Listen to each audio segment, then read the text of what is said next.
All right.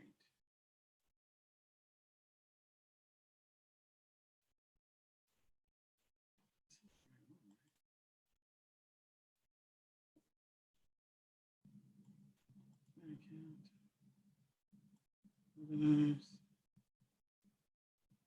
Yeah, this is the right one. Okay, let's see who's here. 3 people. Okay. Good morning, good morning, good morning, good morning, good morning. Good morning. I apologize for the slight delay. Let me make sure that everybody can get in.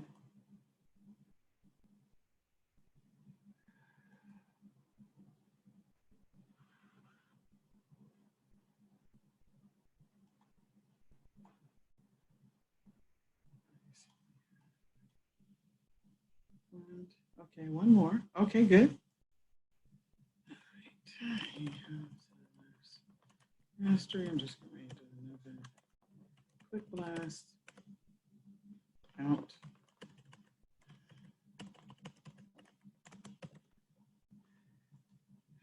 Okay, and then we'll get started. Quick blast.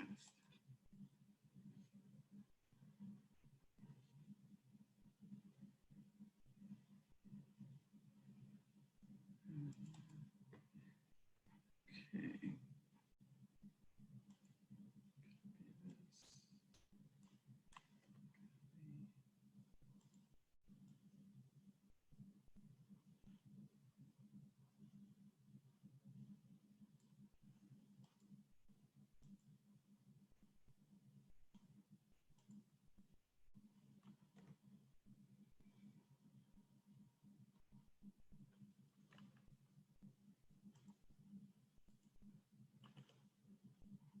Check one other thing and then we'll get started.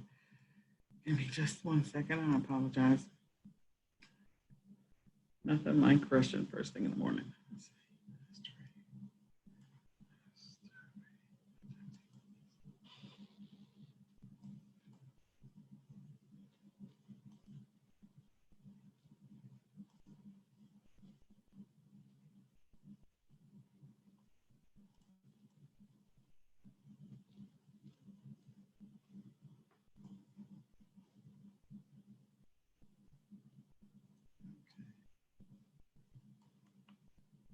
One, two, three, four, five, six.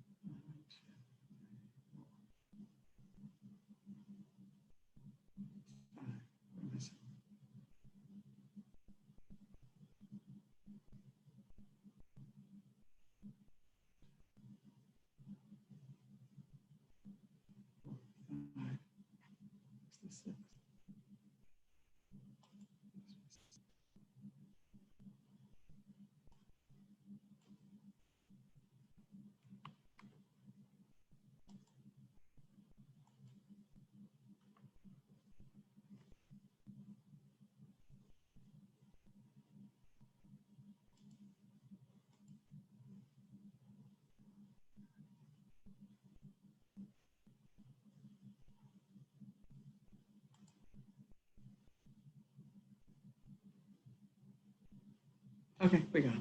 All right. And send again, and let's get started. I'm gonna hit the send.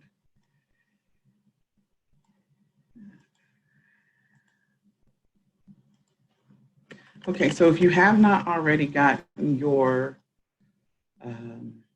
notebooks out, got your laptop ready to go, got your pencil next to you, we got a lot to cover today. We have a lot to cover today.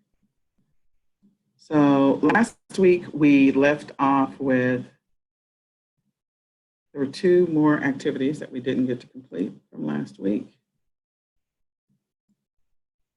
Sending out, we should have more people in here than we do right now, but I understand.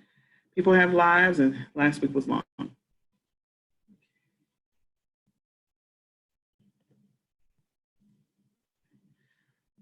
right, present.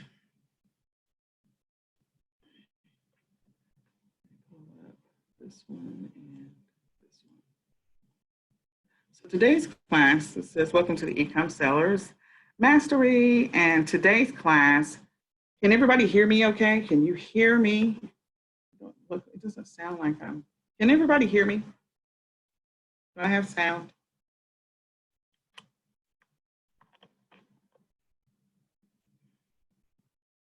Can you hear me? Can everybody hear me now? Okay, I can see my mic moving now. It's moving now. Okay. So I don't know if you guys heard me before. I don't think you did because there was clearly no sound. All right, so good. You can, yes, we can hear you. We can hear you. Good. All right. Good morning. Good morning. Good morning. Okay, so we're going to go ahead and get started. I apologize. I couldn't figure out what was happening. We're going to go ahead and get started. Today is session 2 for the 90-day challenge 0, 2K or 6K, depending on which number you want. So the first thing we're going to do is we're going to do a quick overview of what we talked about last week. 2 of these we have to talk about first. So we probably aren't going to take a bathroom break in the middle of this one. So we went through a class overview of what we're covering for the next 8 sessions in the next 12 weeks. We talked about your mindset. Hopefully you have your mindset list somewhere near you, on top of maybe your desk, on a wall, near a calendar, wherever you placed it. We talked about building a real work schedule. And the one thing that I didn't completely overlook, but I kind of mentioned it, but I didn't make a placeholder for it, is you should have at least a session, depending on what your work schedule looks like, whether it's 15 minutes or 30 minutes every single day or every other day, to go in and look at your tweakings look at your listings and tweak your listings if necessary.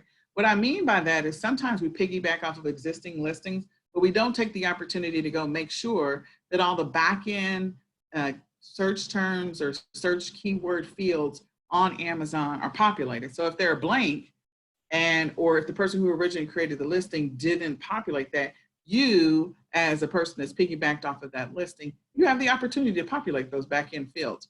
So if you're not getting the traction you think you should on a specific listing, you can go in and you can populate that. So you need to set some time, whether it's 15 minutes every single day or 30 minutes every single day or 30 minutes every other day. You should just go in and check out your listings. And then over time, as you make more money in your business, as you're more productive in your business, then there is an opportunity for you to acquire software that kind of does some checking for you and or hire a VA that does some of this work. I know people that go both ways. I know people who make, they get payments from Amazon every 2 weeks of $8,000 to $10,000, and they don't use software for some of them. So it just depends on what your volume is. They don't use repricers. They manage their business themselves, or they have their VA go in and put eyes on things just to double check and make sure things are good. But when you create the listing, definitely always make sure you're populating those back-end fields. And that was something we didn't talk about in great detail. We'll talk about it a little bit today. We went through talking about creating your account. There was one person who had not created their account. So I wanted to make sure that everybody got their account created. And let me make sure I have unmuted everyone so that if you want to talk, you can talk. So just a sec. Allow talk, allow talk, allow talk. Okay. So if you want to talk, you can ask any questions, or you can just type them in the chat, whichever one works for you. So creating your account, if you didn't get your account created today, definitely let me know. And we also have a template for you that I'll email out to everybody about creating your account. Sourcing. So I went through sourcing a lot. I gave you, hopefully, I kind of expanded your thinking and made you go, wow, I had not thought about all of these other ways. And that's probably not even the tip of the iceberg, but we wanted to make sure you had a good running start on where to source and what to source potentially during this window.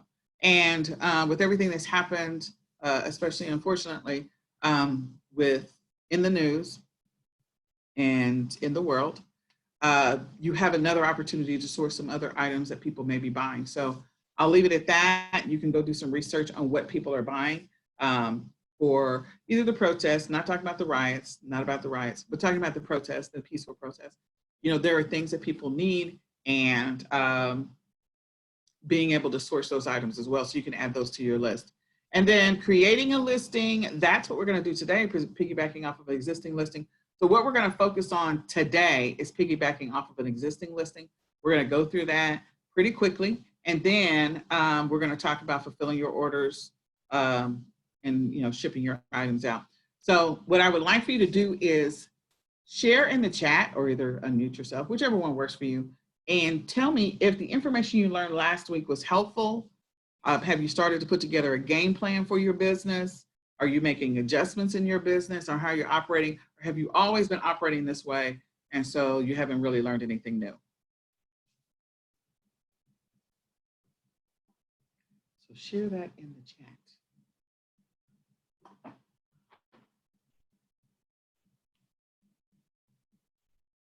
Anyone? Can you hear me? Yeah, so, okay, I still have sound.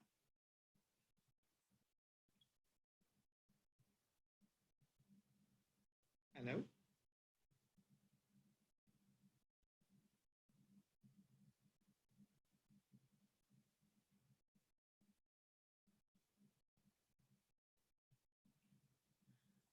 All right. Okay.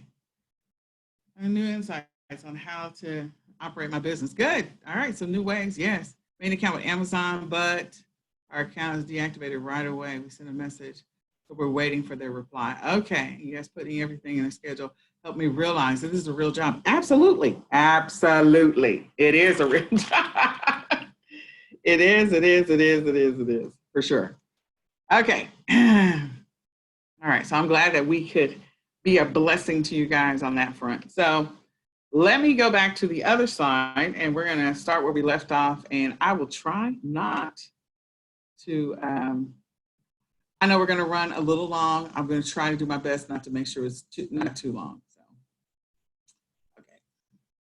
And we'll talk, for Yuri, we'll look into what happened with getting immediately inactivated. Okay. So the first thing that like I said, we're going to create a listing.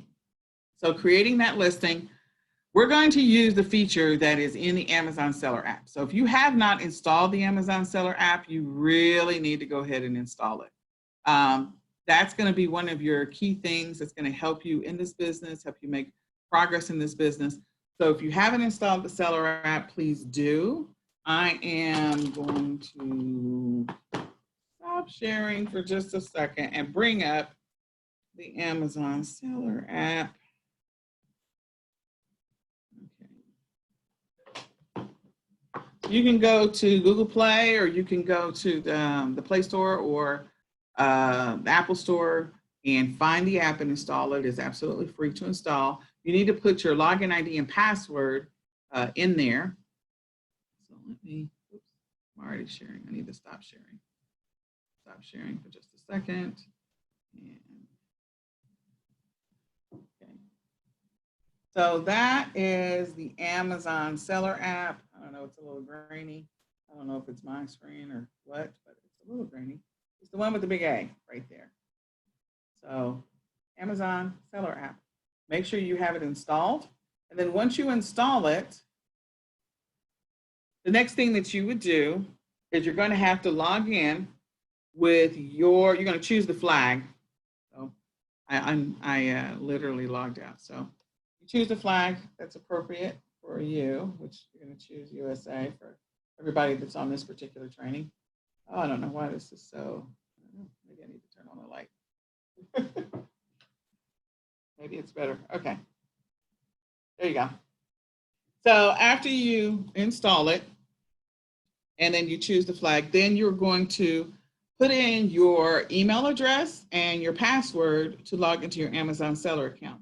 Now, if you have a two-step authentication, it's going to send you a text message that says, here is your 6-digit code to get in. If you set up any other authentication, then you want to go through whatever those steps are that you established. I just set up a text message to get into my account, so it texts me to log in. But whatever your process is. And then once you're in, you're ready to use the app.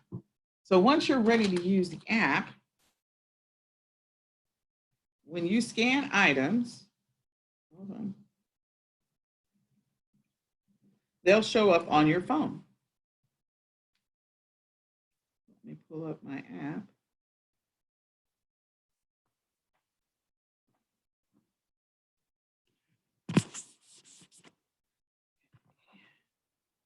All right, so I have a new seller account that I set up for the purposes of our exercise.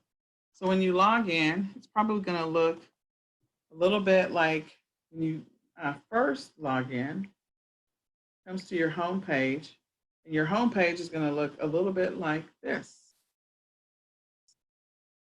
Okay. Nothing there, nothing happening. I have to remember which phone is on which, but anyway. So there's a couple of things. When you are getting ready to scan, you're going to click on the little phone icon at the top. And we'll have screenshots. They are not coming through very well here. I don't know why. This is kind of weird. So it's just really weird. I don't know. There's a little phone up at the top right here. Okay, so you're going to click on that.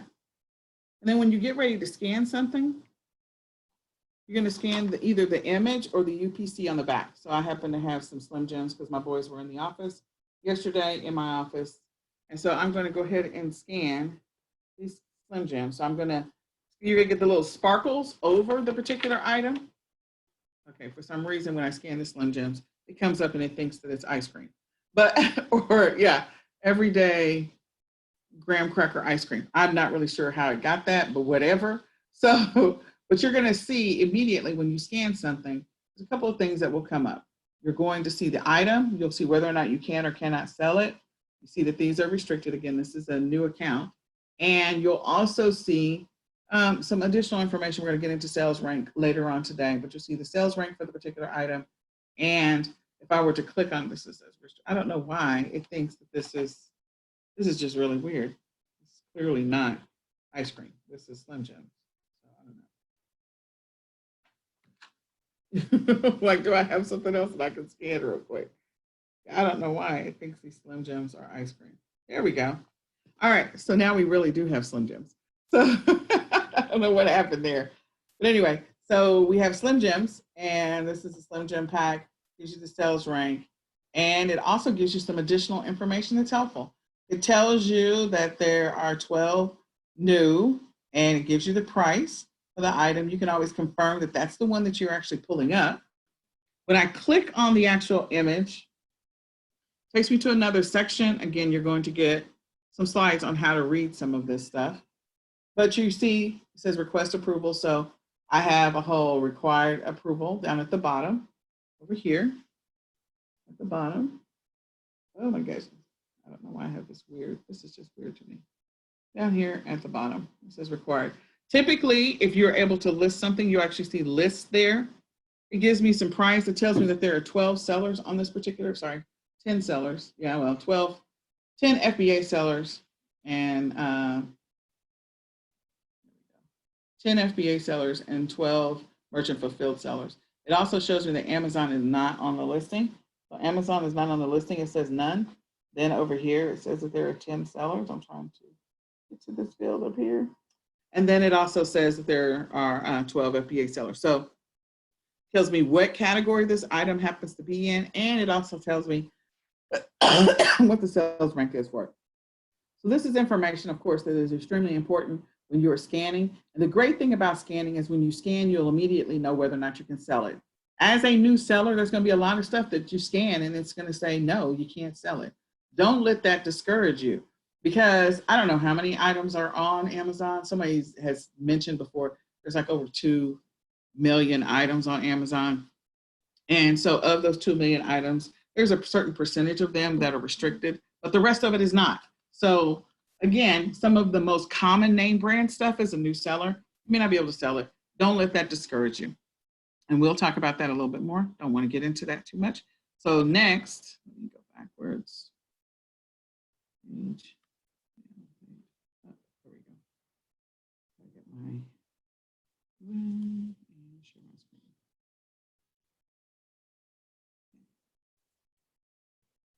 All right. So when you are using the seller app, I always click on list where you saw the little required button at the bottom. Make sure that you're clicking on that to list the item. You're going to come to a second page. And when you come to that second page, there's going to be a place where you indicate whether or not you're going to, what the price is going to be, and the price is going to default to the lowest price. I want you to know that. It defaults automatically to the lowest price. You can change the price. Then there's a button that says that either you're going to ship it or you're going to have Amazon ship it, or you're going to ship it to Amazon. Button number one is you're going to ship it to the customer when they buy it, which means you're doing what's called merchant fulfilled, seller fulfilled. You are fulfilling the order yourself. So as soon as you click list after you hit submit, after you say seller fulfilled, then that listing is going to be live immediately. People can buy it. And so what you'll find is if you happen to go out to the stores, and we've done this over the years, you go out to the stores, if you're scanning and you find a hot item and you click list from your phone immediately while you're in the store, you adjust the price. Sometimes you leave it at the low price. Sometimes you raise it just a little bit. Don't make the mistake of listing it for some crazy price. If this particular item is selling for $12.99, it doesn't make any logical sense to go and list it for $45.99. It just does not. There's no logical sense in doing that. So try to, if you're going to adjust the price, if you don't want to go through the low price, what I normally do is I go see what the seller fulfilleds are selling it for, and also what the other sellers that are on the listing, and you can see their prices. You'll see that in the screenshots that we send you. You'll be able to see their prices. And if you see their prices, I try to stay in the middle so that I don't always go with the low price. I don't always go with the high price. I try to stay somewhere in the middle so that way I'm not flagged by Amazon to say, okay, you're up here price gouging. That's not what you want. So sell yours and click list, and then click on the first radio button for seller fulfill. After you do that, click submit, and you're ready to go. You're ready to go. Just the price and you're ready to go. If you have multiples, like if you're buying out, you're clearing the shelf, you can adjust the quantity. But for the purposes of the exercise of just getting a listing up, you can just put one and just click list, submit, and you're done. You're done. So we'll send you some slides so you can walk through that a little bit more. Last week we would have walked through it in a little more detail, but because we need to get started on today's session, I'm going to keep going. So the next thing is after you list it, and let's say you're lucky enough that the item actually sells before you leave the store. Before you walk out the store, this particular item sells. So you'll get a notification on your phone that the item has sold. And your goal, your objective is to always fulfill the order within 24 hours. You really need to work to fulfill that order within 24 hours.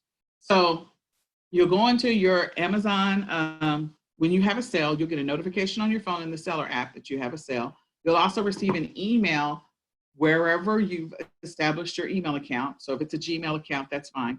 And then if you log into your seller back office, you'll also have a notification there. So Amazon's like, look, we have notified you everywhere that you have sold this particular item, please go ship it. And then you're going to go into your back office and you're going to there's a couple of different ways that people choose to do it. For the purposes of this exercise, you can go through when you're fulfilling an order and you can just choose to buy the shipping directly from Amazon if you want to. If you don't want to buy the shipping from Amazon, you use another source, like you use Pirate Ship because you're using USPS and maybe that's cheaper for you. If you got a stamps.com account, you got ShipStation, whatever you happen to buy. So I have a stamps.com account and I also have a Pirate Ship account. Your call on which ones you use, but you can click to indicate that the item has been shipped. And if you do that, please make a note of the order number. Please make sure you've downloaded the invoice. Please make sure you've captured that, because as soon as you mark it as shipped, you're going to have if you have a lot of stuff to send, or if you have a lot of inventory, that particular item is going to move to another place in Amazon as though it's already been shipped. So what I try to do is I try to make sure I buy my shipping first so I can get a tracking number, and I put in the tracking number at the time in your Amazon back office, and then I flag it as shipped. If you are a person that's trying to find it, or you're having a challenge trying to buy shipping, some people go in and flag theirs as shipped so that they keep their seller matrix high. So your call on how you want to do it. I would recommend that you not flag it as, or indicate that it's been shipped until you have entered the tracking number. So you would go over to whichever company you choose to use. And I didn't realize that there was eBay stuff in here, but that's all right. But you you want to send that item, make sure that item is you buy shipping for it within 24 hours of the sale. Always do that. All right. Okay, thank you. We just looked and found out that I was restricted, so I requested approval. I immediately was approved. Look at that. Boom. Yeah, you should always try to request approval when you get when it says you're restricted. So yes, whenever you scan something and it says you can't sell it, request approval. And there's a high probability you'll get approved. So I'm excited about that. Okay, so there's a lot of additional information on here. I'm not going to walk through 100% of it. The biggest thing that you need to know in fulfilling an order is you need to make sure you go into your Amazon back office. And when you log into your Amazon back office, there will be a red exclamation mark somewhere up at the top. You'll have some level of a notification. If you click on it, it will notify you have an item to ship, or you'll see a message in the top part of the page. It will notify you have an item to ship to a customer. You click on that because it gives you the opportunity to click from there. It will take you directly to the item that's supposed to be shipped. There will be an attachment PDF that you can download that actually has the invoice for the person that, address information for the person that is buying it.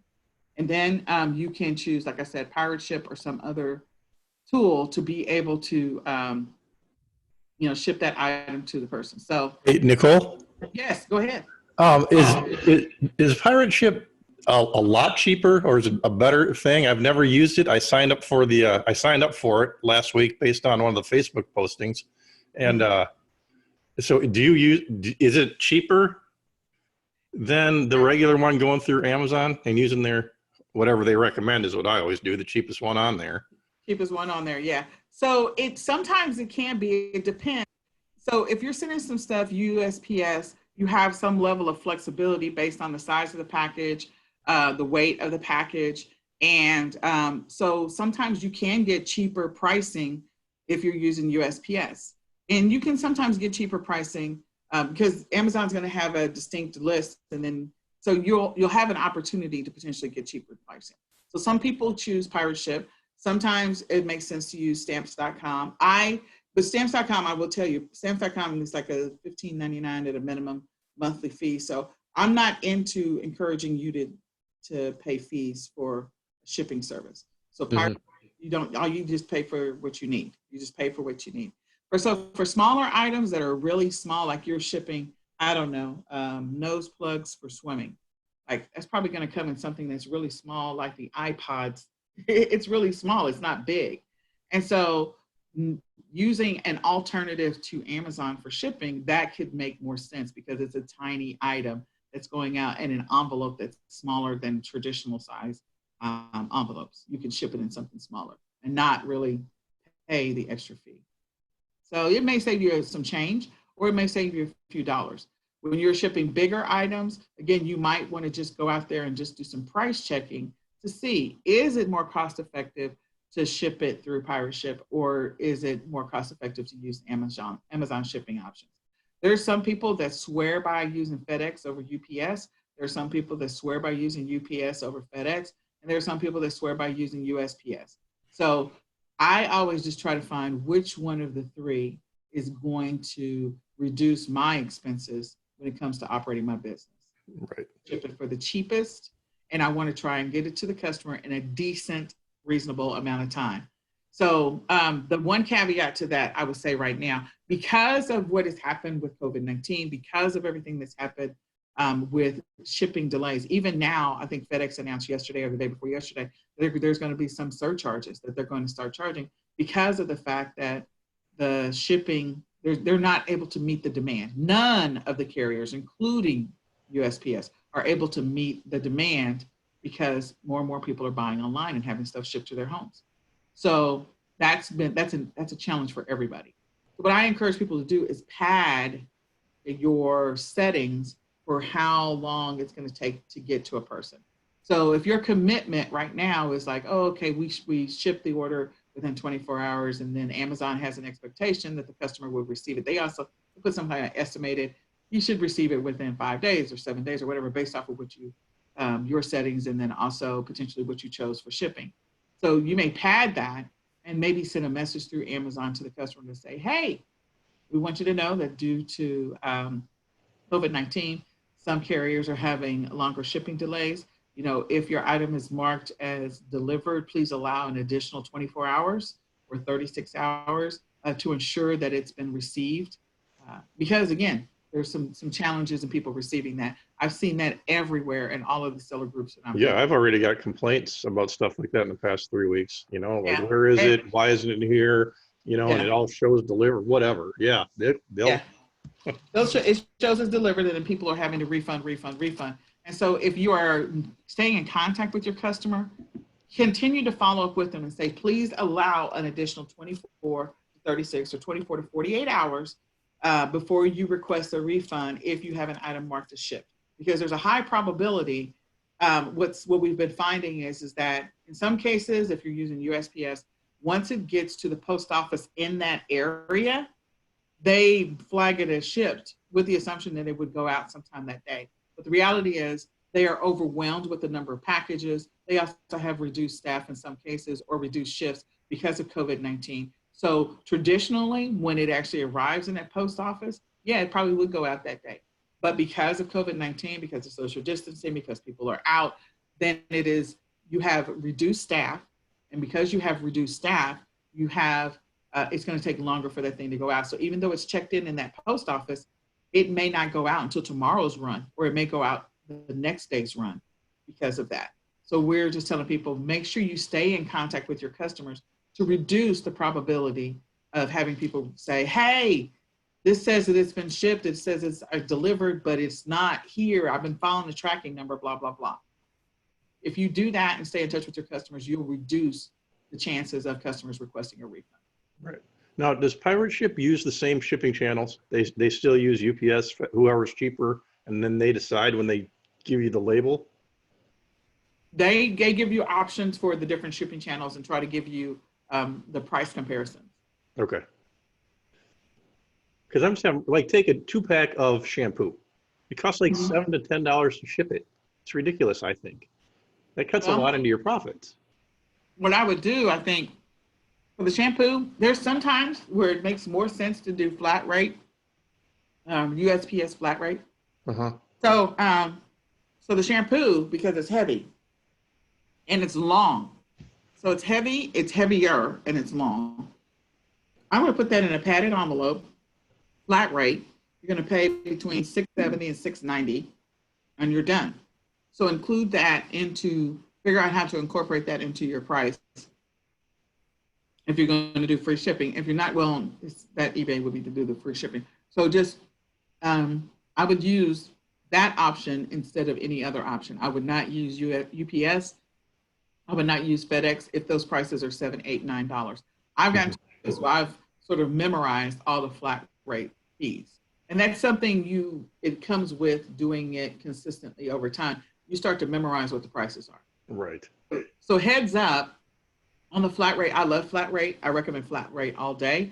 In some of our other trainings, you'll hear me talk about it over and over and over and over and over again, especially in the eCom Sellers Academy back office. When Kelly's talking about shipping, I jump in and we talk about flat rate. So flat rate is always going to be one that I choose. And the one thing that I do is when I'm sourcing, I source with shipping in mind. Me too. Yeah, definitely. So that's one of my strategies is before I put something in my cart, I think about, how can I ship this? And if I don't have a solution for how I'm going to ship it, even if it has an amazing rank, even if it has an amazing profit, if I feel like the shipping is going to eat me up, I don't put it in my cart. I don't buy it because I don't have time to hold on to inventory where there's a situation where I don't have a solution for how to ship this particular item, even if it has an amazing rank. If I have a solution or I can get creative about a solution, that's a different story. Right. Thank you. Yes. Okay. Does Pirate Ship give you a cheaper rate and USPS flat rate? No, the flat rate. I mean, it's not really. I mean, you get a discounted. I'm trying to remember who gives you a slight discount. USPS is not really doing like any of the platforms. You really can't get much of a discount. If it's a discount, it's a very little discount. So I know that we used to have a slight discount with. Stamps.com. There was a little bit of a discount. If you are selling on eBay, you got a little bit of a discount on flat rate. And if you're selling on Amazon, you get a little bit of discount using Amazon's back office. But pirate ship is not, there's not a significant discount, no, on flat rate. Okay, pirate ship. Yeah, it has an online Amazon discount. There you go. Pirate ship does have an online, does have a, is in line with Amazon's shipping rates. So, okay, so enter the tracking number when that item, like just before you mark it as shipped, please make sure you enter the tracking number. And then stay in contact with your customers. Again, the fact that things are taking forever to be delivered, you have to think about the fact that USPS and FedEx had just, they, in the last month, implemented social distancing. Before that, they were all just doing whatever they were doing, and they were wearing their PPE and all that other stuff. And so now they've had to incorporate that. They've had to make some adjustments in how they operate. And so now this is affecting everyone, across the world on shipping, because it is taking longer than it traditionally would. So if you stay in contact with your customer when you mark it as shipped and it has a tracking number, then if you send them an additional, and you can send messages through your Amazon back office. You can actually send a message. Send another message. Hey, this item here's your tracking number. You got a notification from Amazon, but I just wanted to let you know that, again, there's been shipping delays due to COVID-19 and social distancing and reduced staff at all of the carriers. So please allow an additional 24 to 48 hours after the item has been marked as delivered, if to notify me if you have any problems with receipt. Then again, do it again. Please allow 24 to 48 hours. So you're continuing to communicate with that customer, and hopefully that will build comfort, and people won't feel like, oh, somebody swiped it off my porch, or whatever happened. So that's one of the big challenges that people are running into right now. And make sure before you ship something that you keep your order straight. So I have a horrible story that I don't know if I told it or didn't tell it, but basically I was selling Chromebooks, and I shipped a remote control race car, a yellow one, to a big one. It was a nice size, to a customer that should have gotten a Chromebook, and then vice versa. So of course the Chromebook never, ever got returned from the person who was supposed to get a remote control race car. And of course the person that was supposed to get the Chromebook was pissed off that they got a remote control race car. So just, if you have a lot of shipments that right now, when you're doing seller fulfilled or merchant fulfilled, sending a lot of stuff is just it's a lot of work. I mean, it's a grind to be able to package every single day, and know that you are probably going to make some mistakes. Forgive yourself often, but do your best to double check before you seal a box, before you seal a package, before you put a shipping label on something. Just double check to make sure I'm putting the right label on the right box. And if you do them one at a time, it reduces the chances. If you're trying to do your 20 packages or 30 packages or even 100 packages in one day, you might mess it up. So just do your best to make sure you're putting the right thing in the right envelope for the right shipping label. Not kind of spread stuff out on the floor. So was that a complete loss, then, that Chromebook? Yeah, I mean, it is part of business operations. You write that off. Oh, ouch. Yeah, I mean, I ended up shipping the Chromebook anyway, another one. So yes, I took a loss big time on that. Yeah. Yeah. But it's part of your business. And so you have, in your accounting, in your reconciliation, these are things that I try to encourage people. Don't let this stop you from running your business. Don't let this cause you to want to shut your doors and say, I'm out. Don't do that. It kind of stops you from doing the higher price. Like, I want to get into the higher price stuff, but something like that, it makes me really nervous about getting into the higher priced items. Well, and don't let fear stop you, because you have to know who the author of fear is. So don't let fear stop you. Just make sure that you put as many precautions in place. People still return RVs and motorboats. I mean, just there's going to be a return anywhere, okay? Do not let that stop you. People return computers. People return shoestrings. Don't let it stop you. You're an online seller. You need to step into that and say, okay, I'm ready to embrace everything that comes with this. Be wise about your choices. I'm not going to sell things that have a high return rate. I'm not going to sell things that have horrible ratings. I'm going to sell things that I know I can move, and I can do my best on the delivery. So, yeah. Okay, so the next thing is for shipping supplies. So where to find your shipping supplies? So a couple of things. We recommend that if you have a relationship with stores, we encourage you to, but you can buy boxes from stores. You can also order boxes. You can use order supply companies to order boxes. You can do all of that. Um, if you go to stores, if you have a relationship with store managers and they keep the boxes for you, that's great. You have to reconcile that with where you are in your COVID-19 level. Like some people don't want boxes from stores because they don't want COVID-19 in their house, whatever. So one of my strategies is if I have inventory coming in, I keep every single box that's coming into me. I make boxes if I have to. So meaning I take a bigger box and I cut it down to make it a smaller box to ship this particular item. But I have a variety of boxes in my house, in my garage. I have them stacked up 2 stacks high in my garage right now. So I keep boxes because I never know what I'm going to have to ship.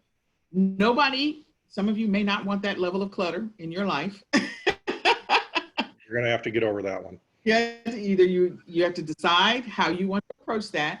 If you have a strategy on where you can store some boxes, and I always flatten them out. I don't keep the boxes in their box shape. We split them and we flatten them out so that they're all flat. So it doesn't look like, I don't have 9,000 boxes in the box form. You just buy some shipping tape and packing tape, and then you can reform the box. So that's what I do. The other thing is I also keep all the pillows. This was a strategy I learned from my mentor many years ago, is get a giant 30-gallon trash bag and keep all the filler. Don't keep the foam, what do they call those things? Peanuts. Don't keep those. Amazon does not want those. They will literally send you hate mail. Shut down your account if you ship in anything with peanuts in it. But you can ship things either to the warehouse, or to customers that have filler like newspaper. So if you get all of those sales flyers in your mailbox, keep them, because then you can crumple them up and use them as filler for something that may be moving around in the box. You can keep plastic bags, grocery bags. Those can be filler. And you can turn those into air bubbles. Like you can take grocery bags and make them into air bubbles by, blowing into the bag and then tying a knot. And then now that's your pillow pad, air pads. Does everybody know what I'm talking about when I talk about air pads, pillow pads? They're the plastic things to make sure a package does not move around in the box. Yep. Okay. So places that you can either buy boxes, you can buy them just straightforward. You can go to Walmart, you can go to Lowe's, you can go to Home Depot. You can buy boxes that way. Now, buying big boxes makes sense if you're going to send shipments into Amazon. If you're not going to send shipments into Amazon, then if you're going to do seller fulfilled, more than likely, again, I think about how am I going to ship this before I put it in my cart. Then think about what boxes you have access to or around your house, or you may have to buy some smaller boxes. So you can go online and buy some smaller boxes if you want to. Poly bags, you can order those from Uline or from Amazon. I will tell you my poly bag situation is that I actually use the Dollar Tree if I need to, if I'm out of poly bags. I literally would just go to the Dollar Tree and buy their storage bags.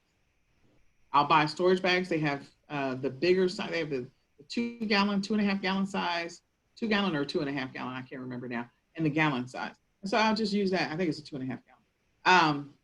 And so I'll buy those, and then I'll slap a suffocation sticker on it and call it a day. If I am down to, I don't have enough poly bags left or whatever. Shrink wrap, you can buy shrink wrap in rolls, the handheld rolls, you can buy those from the Dollar Tree. You can also buy them, the smaller ones. You can also buy them at Walmart. So you can use the shrink wrap. And then in addition to that, bubble wrap. You can buy that bubble wrap in the big, giant round, or you can buy the smaller one from. You can also buy the smaller one at Walmart as well.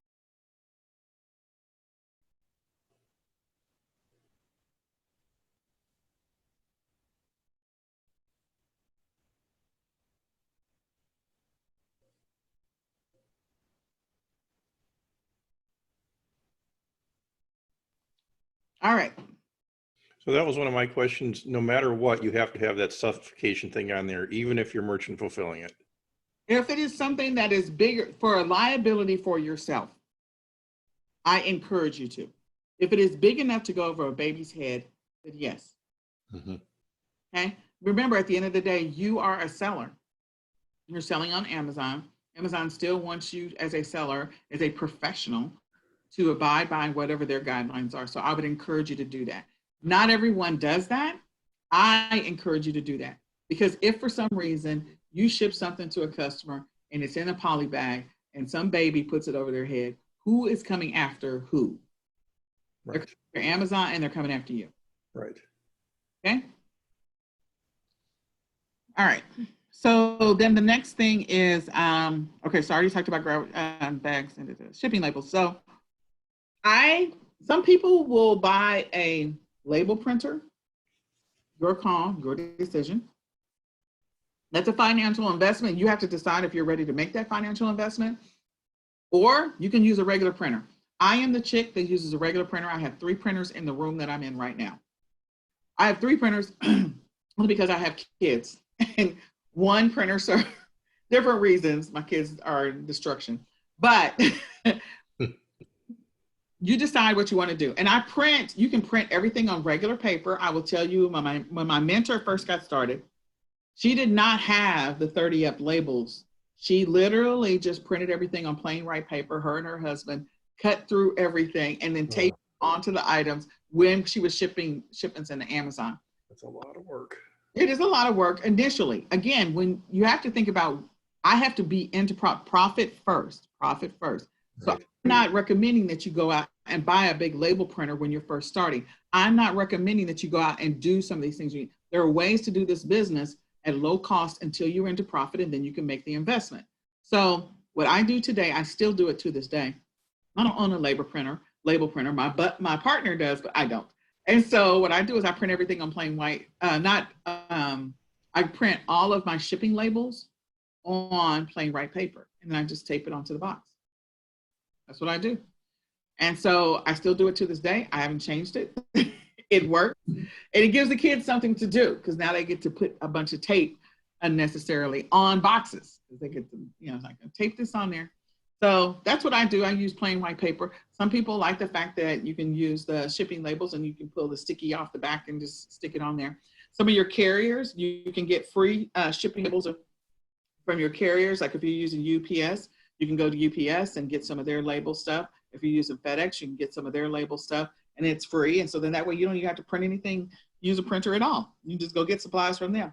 And even USPS, they have, when you go into the actual branch or the location, they have free supplies to you. So take advantage of those free supplies.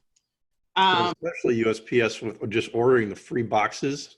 You can do that as well. And stuff like that. I mean, I feel bad every time I bring one of them USPS boxes to UPS, but it was free. Yeah. And you used to be able to, before they started printing on the inside of the box, you actually used to be able to take the USPS boxes and turn them inside out. Oh. And I think it was like 2 years ago, they started printing on the inside. I was like, and turn them inside out. And we were doing that as sellers. We would go get boxes directly from USPS, turn them inside out and go drop them off at UPS. So yeah. I do it I don't care what color's on it. So the box that was free. It was boxes free. Yes. You can get free shipping supplies from USPS all day. And you can get all the free flat rate. You can go directly to their website and order all the flat rate supplies you want from them. So I'll make sure, if you haven't had a chance, and if you're not part of eCom Sellers Academy, go join. If you are part of eCom Sellers Academy, go through the shipping training that Kelly has. She does a great job of talking through all of the shipping. So then the next thing is, I encourage you that when you acquire inventory of any type, I don't care if you bought it from a secondhand store or if you bought it brand new from whatever store you bought it from, make sure when you put it in your cart, you get it home, you prep it in, and then you put it away. I talked about that last week, is when you get stuff in, you prep it for sale. If I'm going to scan and list right then when it comes into my house, I take it out of the bags. I take all the crap off of it that's going to be anything that's going to cause the person to determine that, oh, okay, this was a $2 item and I paid $15 or $18 or $20 for it. So remove anything, cover up anything, or hide anything that is going to create a problem for you. There are many different ways in which to get creative when you have things that are permanent on there. Now, the majority of the stickers, like at Big Lots, if you buy things at Big Lots, 99% of those will come off. Like you can literally peel them off. You have to use like a Scotty peeler. So just look that up or write it down right now, Scotty peeler. And when you go through Kelly's training, she talks about that. But you can use a Scotty peeler just to slightly peel that off. Or if it's permanently on the box on the outside or on the packaging on the outside, if it is plastic packaging, I normally just clip that corner off so that way I'm not even dealing with the fact that you can permanently see the price on the inside. Or if it is not like a package, something that's like hanging on to like a, I can't even think of the right words. But anyway, something that's at a store where they have the little hanging and you pull it off of the sliding metal thing. Somebody help me with the name of this thing. I don't know what it's called. But anyway, if it's that, I just clip the side of the thing, and just so it'll have the whole package, it'll still be in its all packaging, and it'll just have one side that's completely clipped off. And they'll be like, okay. And I just put some tape over that so the edges are not sharp, because plastic hurts when it cuts you. And I ship it to the customer. I don't even worry about that. The next thing that I do is if it is something that's actually printed on the box, not a sticker, like a really thin sticker stuck on the box with the $1 price, $2 price, $5 price, whatever, then I use a black magic marker. So a black magic marker, let me stop sharing for just a second. So I use a Sharpie. Sharpie is your friend. And I will literally go over this particular item multiple times with the black Sharpie. So what will happen is it'll bleed through. It'll bleed through. And once it bleeds through, then you can put a sticker, a happy face sticker over it. So you buy some stickers to go over it. And then when the great thing about the permanent Sharpies is, it has a horrible smell. So don't sniff markers, but it has a horrible smell. But you put the sticker over it, and if when they get it to their house, they try to peel that off, you want to stick the sticker on while the black marker part is still wet. So really go over it multiple times with the black marker, a bunch of times, and then stick a happy face sticker over that while it's still wet. And if they get it when they get it at home and they try to peel it off, it'll take everything off with it, and they'll never know what the price was ever. So that's one of my strategies that I use if it's something that I'm trying to hide. But yeah, use a Scotty peeler. Use Glue Gun to get stickers off of things that are stickers that you really should remove. When necessary, use some bubble wrap. And then if you're shipping books, you can ship books and media. The lowest price on USPS. So you can ship books as media if you want to. That's a lower cost thing. Shrink wrap is definitely optional. Yeah, you do merchant fulfilled. And yeah, if you want to keep things safe, if you don't want things to get broken, so yeah, it's optional. And then the last thing is shipping methods. Is we talked about USPS, DHL, FedEx, other tools that you can use. Pirate Ship. We already talked about all of these. And then small items, we recommend you ship them through USPS or UPS, and bigger items use FedEx and USPS. So depends on weight, depends on dimensions of boxes. So these are options. You can always, again, buy discounted shipping in your back office of Amazon, but I would do price compares before I confirm what I'm doing when it comes to shipping. We talked about a lot very, very, very, very, very quickly. And Renata put some additional comments in there. Lots of good products, remove stickers, depending on the material, the price tag, Glue Gun, lighter fluid, alcohol. So go through that training with Kelly as well, because there's some great other options on how to remove stuff. But the biggest thing you need to take away from it is definitely when you receive inventory and when you scan something, list it immediately. After that, when you get your items at home, if it doesn't sell before you get home, make sure you've organized your house or your storage of your inventory in such a way that when it sells, you can go directly to that tub, and all you have to do is just take the item out and put it into a package. You don't have to prep it for shipment. It's already been prepped before it was put into your tub or your bin or your storage area. That makes it easy. Make sure it's cataloged. by where so you can find it. So figure out a cataloging system that works for you. There's, again, in the eCom Sellers Academy, I think Kelly does a training on how she catalogs things, but catalog things based on what works for you. How does your brain work? So that way you'll be able to find it. The worst thing to do is to sell something and then be searching for it for 5 days. Okay, it's just not going to work out for you, and you'll quit. You'll definitely quit. All right. So that was last week. Any questions on last week's before we go into this week's?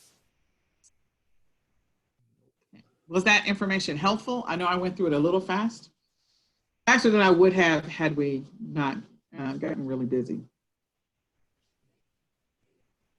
Any questions? Nope. All right. Okay, so now we're going to go through this week's. So we are now at 11 o'clock. I am really going to try and push us because we're already at 11 o'clock. We got started 15 minutes late, so I apologize for that. Okay, so the first thing I need from you guys is I need a status update. So did you access the membership site? Did you put together and complete your 90-day schedule? Did you get your Amazon accounts created if you needed to? Did you create your accounting or tracking email account? Did you? Did you create a listing? Or did you source anything last week? And have you gotten any sales? Did you make any money? What questions do you have from last week's training? Last week's training, what questions do you have? So I'm looking to see, did everybody access the membership site and go through the training, the last week's training again? Did you guys finish your 90-day schedule? Yes. Okay. I was just like, yeah, I'm here. I'm here. He's like, I have guessed all of that except the first one, the membership site. Membership site, I literally just found yesterday. It's a great, that back office or whatever thing, or the back part of that is wonderful. Like you can see all the back ones of these trainings and stuff. It's great. Oh, eCom Sellers Academy, yes. Yeah. Training at eCom Sellers Academy. Okay. All right. A lot of people didn't know we were like cranking out training like that. Yeah, we crank out a lot of training. Okay. All right. So if you did not get your 90-day calendar together, please, please, please, please, please focus on that this week. Seriously, commit to it. You are now down to, out of 12 weeks, you're down to 11 weeks to get to your financial goal. Make sure that you get your account created. Again, come to the Q&A at 2 o'clock. If you don't have your account created, let's make sure that we get that happening today. If you did not create your tracking email, that's easy. And you literally could use that same account for your 90-day calendar if you wanted to, and you can send notifications to your other calendars. It's however you want to do it. Did anybody create listings or list or source last week? In the last 7 days, did you source, did you source, did you source, did you source? Online or in person?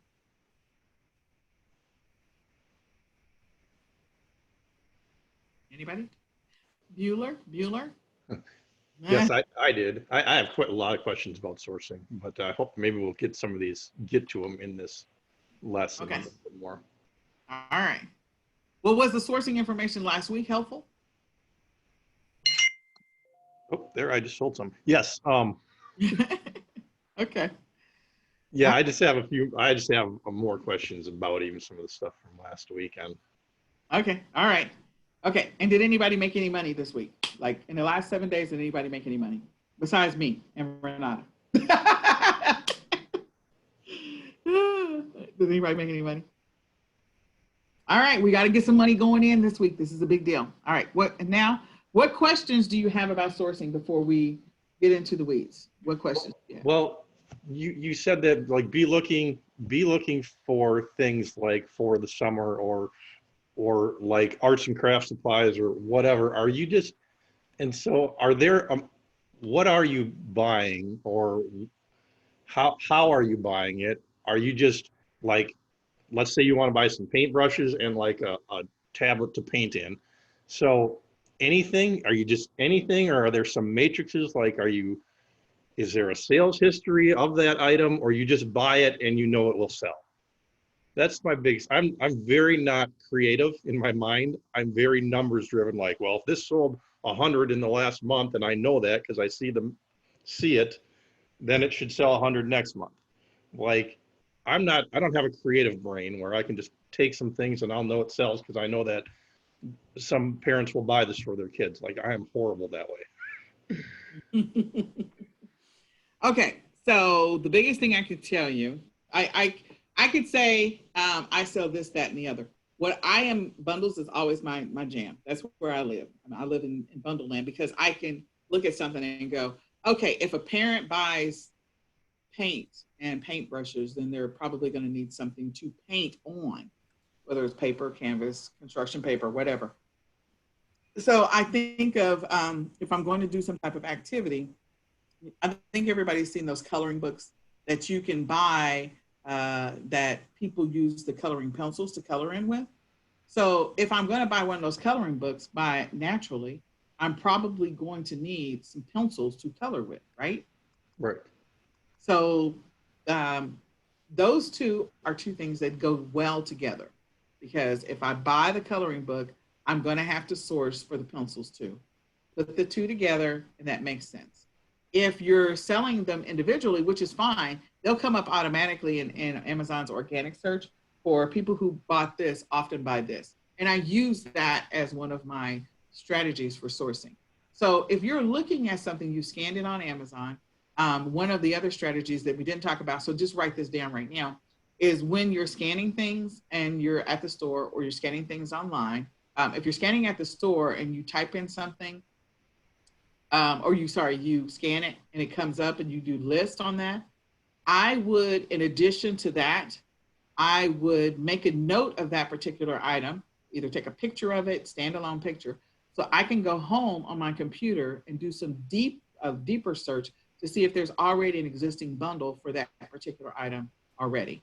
The thing about scanning the UPC, you don't get to see the other bundles that come with it. If you scan the image of the item when you're out there scanning, if you scan the image, there's a possibility that if it is bundled with something else, it will actually come up on your phone at the same time. So that's what I learned from your other trainings. I did not realize that you could even scan your computer screen with that app, and it will come up with the stuff on. I was fascinated. Yes. so yeah, if you scan the image, then as you scroll down, you'll see that this particular item may be listed multiple times on your phone.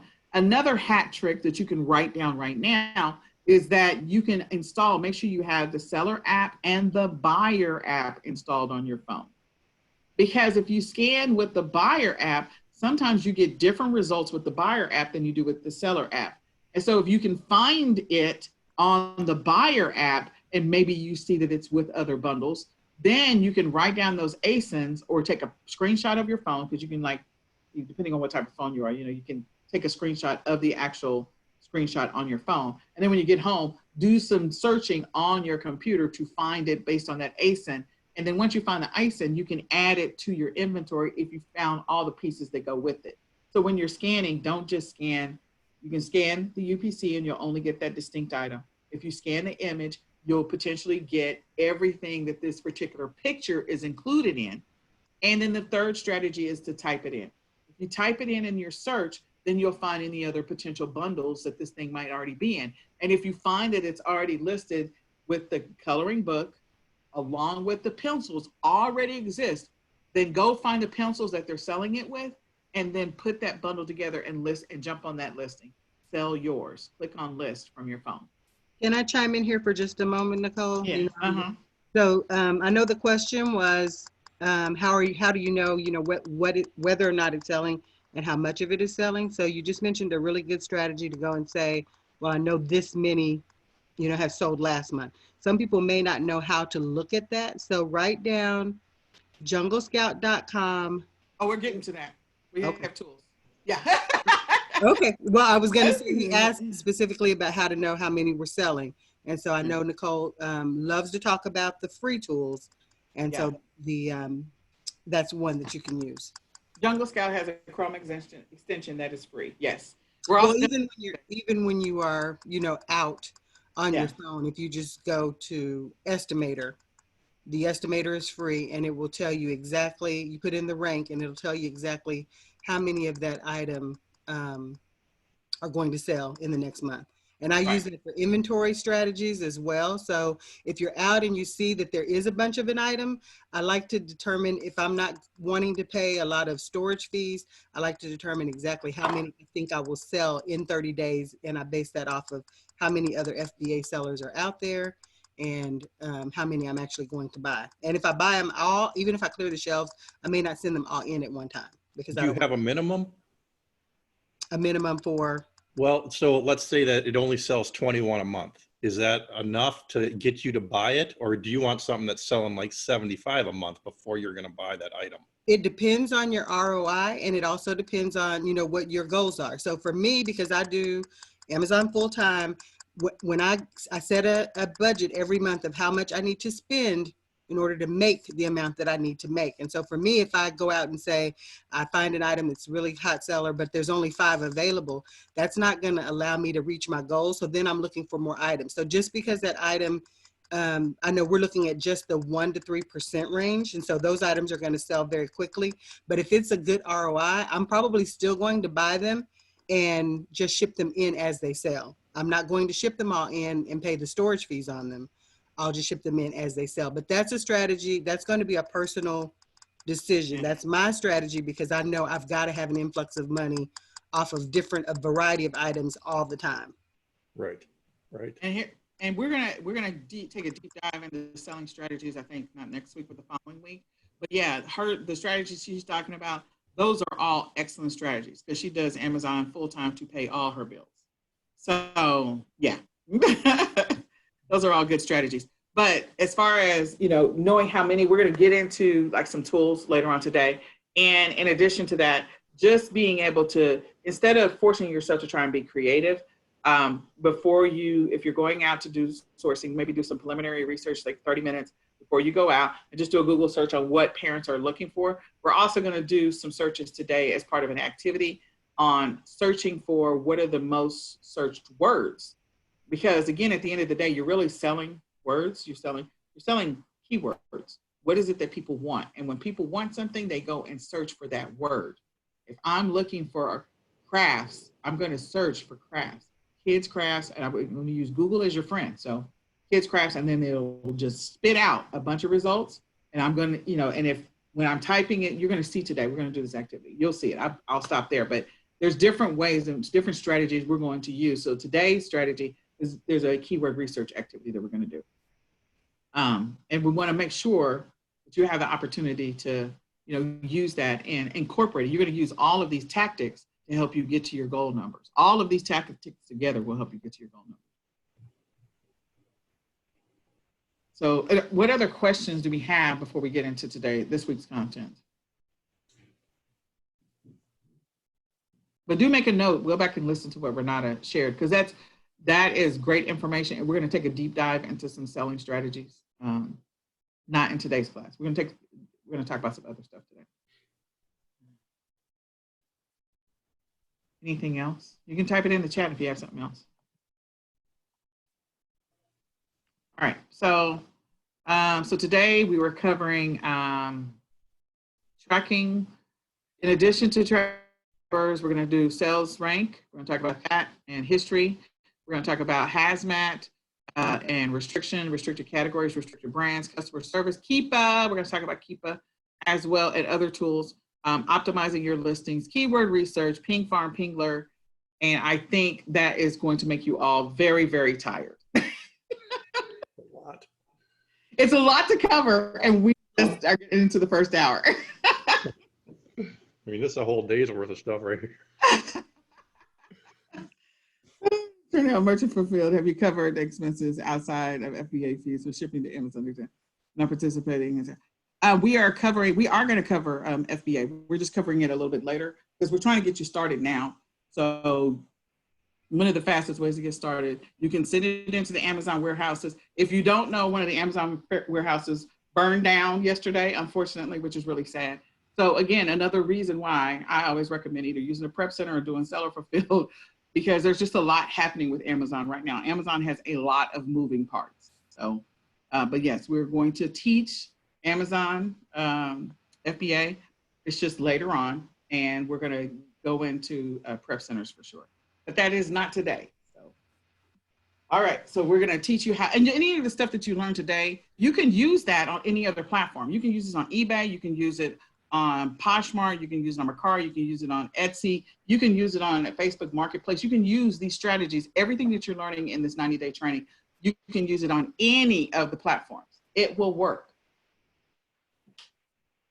So definitely take advantage of that. All right, so I don't know why this went backwards. I think my mouse has mind of its own. So we talked about status update. So let's talk about your numbers. This was what we talked about last week was your numbers. So you had a goal and you wrote it down. Hopefully it's in your notebook. You're using the same notebook that you had last week. And in that notebook, you wrote down what your profit goals were. So the goal for the class is either get to 2,000, 4,000, or 6,000 in 90 days, which means you need to get to 166 in profit each week, or 333 in profit each week, or you need to get to $500 in profit each week. So in order to do that, you have to have some level of consistency every single day in your business. And we built a real work schedule so that we can build in that consistency to help us get to that goal. This is a formula towards priming the pump and getting you closer to where you want to be. So one of these numbers is your number. I don't know which one it is. And if you're pushing for the stretch goal, then the stretch goal is you're trying to make 2,000 per month, 4,000 per month, or 6,000 per month. So in order to get to those numbers, you have to know what your profit is each day. And we'll get into, not today, but we'll get into next week or the week after, how much you should be spending long-term, bigger picture, roughly each week to get to these numbers. But for right now, you need to know what your profit goals are. And then you need to just continually source, list. All right, so this is kind of a picture or a snapshot. If you're trying to get to 2,000 in 90 days, okay, that means that your goal, and I'm going backwards here, roughly 22, it's really 22.22 instead of $24. But anyway, this is exact math because I'm a nerd and I like formulas, and anybody that knows me knows that I love formulas. So these are exact numbers, like there's a formula behind these. And so if I am trying to get to $22.22 every single day in sales, I can break it down into, if I sold 5 items, I need to have a profit of at least $4.44 for 5 items. 15 items, I have to have a profit of $1.48. 25 items, I have to have a profit of 89 cents. So when you're talking, and these are daily profits. So typically most people do not want to have a very low profit, like 30 cents. Like, why would I want to do that? If you have something that is flying off the shelf, we once went scanning and we found some items that they were #1 in their category, and the profit on them was like, I think 50 cents or something like that. It was low, but they were #1 in their category, meaning this item was selling like hotcakes. I'm literally going to pick up the entire box and put it in my cart. I'm buying all of them. If I can clear, after Amazon fees, after all other fees, and I can clear a profit of 50 cents, and I got 200 of these, and I know they're flying off the shelf, the reality was those things didn't last. I remember, I can't remember, there were a couple of things that we sold, but I remember when we sold them, they were like, we were sold out in like 2 days. 2 days, gone in 2 days. So then I met my numbers for profit very quickly in that 2-day window. You know, you can gradually raise the price on some things. You don't want to do a gradual price increase. And that was one of those activities we talk about, like tweaking your listing. You may want to change the price if you're going to use a repricer. You're not going to, if you're going to manually reprice it, just don't do a big jump because Amazon will flag you. But in any case, sometimes low profit, if you can get volumes of it, is worth it. So that's why I include all the numbers of how much, you know, per day in profit do I need to sell. So in 90 days, if we're at 44, then if I'm selling 5 items a day, I need to make sure that my items have a profit of $8.89 at a minimum after clearing everything. So keep that in mind as you're sourcing and you're looking at your profit numbers. You know, can I get a profit for this? How much is that profit going to be? And this breaks down items sold in that 90-day window every single day over 90 days to get to your total number of 2,000, 4,000, or 6,000. So this will be in your, you know, you can go back and look at this and just kind of say, okay, all the things that I've scanned, everything that I've listed, where do I sit as far as profit is concerned? So some of us have strategies of I want to make sure that if I'm buying an item for $1, that I am at least making a profit of $4 to $5 at a minimum on that particular item. If I'm buying, so I try to make sure that my profit is at least 4 times the cost of the particular item, even after expenses. Even after expenses. So if I'm selling something on Amazon and I bought it for $1, I'm probably going to sell it for no less than $15 or $18 if I bought it for $1. Or maybe no less than $12. You need to know what your margins are. If I'm selling to an FBA, it's definitely going to be no less than $18. If I'm selling it merchant fulfilled, I might sell it for $15, depending on what my shipping costs are.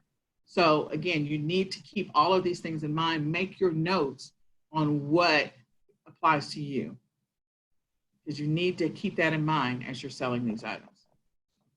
So if you're doing the stretch goal, this is the stretch goal. In other words, you're trying to get to $2,000, $4,000, or $6,000 a month in 30 days, then this is your stretch goal. If you sell 5 items a day, then they need to each have a profit of no less than $13.33. If you're averaging, and there are people right now that are averaging 100 sales a day. I'm just so you can have a perspective. I didn't even go to 100. I just kind of like said, okay, because you're gradually starting this business, you might be at 10 items sold a day. You may get to 20 items sold a day. And you may hover around that 10 to 20 items sold a day. Then you want to make sure if you're hovering on a consistent basis around 10 to 20 items sold every single day, then you want to make sure that your profit hovers between $5 and $3 at a minimum for every single item that you're selling, at a minimum, in order to get to your target number of 2,000. If you're hovering between that for the 4,000, 10 to 20 items, and you'll see your pattern as you build up your inventory and you build up your consistency. Then, okay, my average profit needs to be, if I'm selling roughly 50 items a day, or I'm selling roughly 25 items a day, I need to make sure that I have a profit after everything of no less than, $5.50 or whatever. So keep that in mind as you think about your business, long-term, bigger picture. How much do I need to make sure that I'm making every single day? Right? So I did a spreadsheet, and I'm going to go ahead and pull up the spreadsheet. I'll put the spreadsheet in the chat, maybe not. Let me go back up here.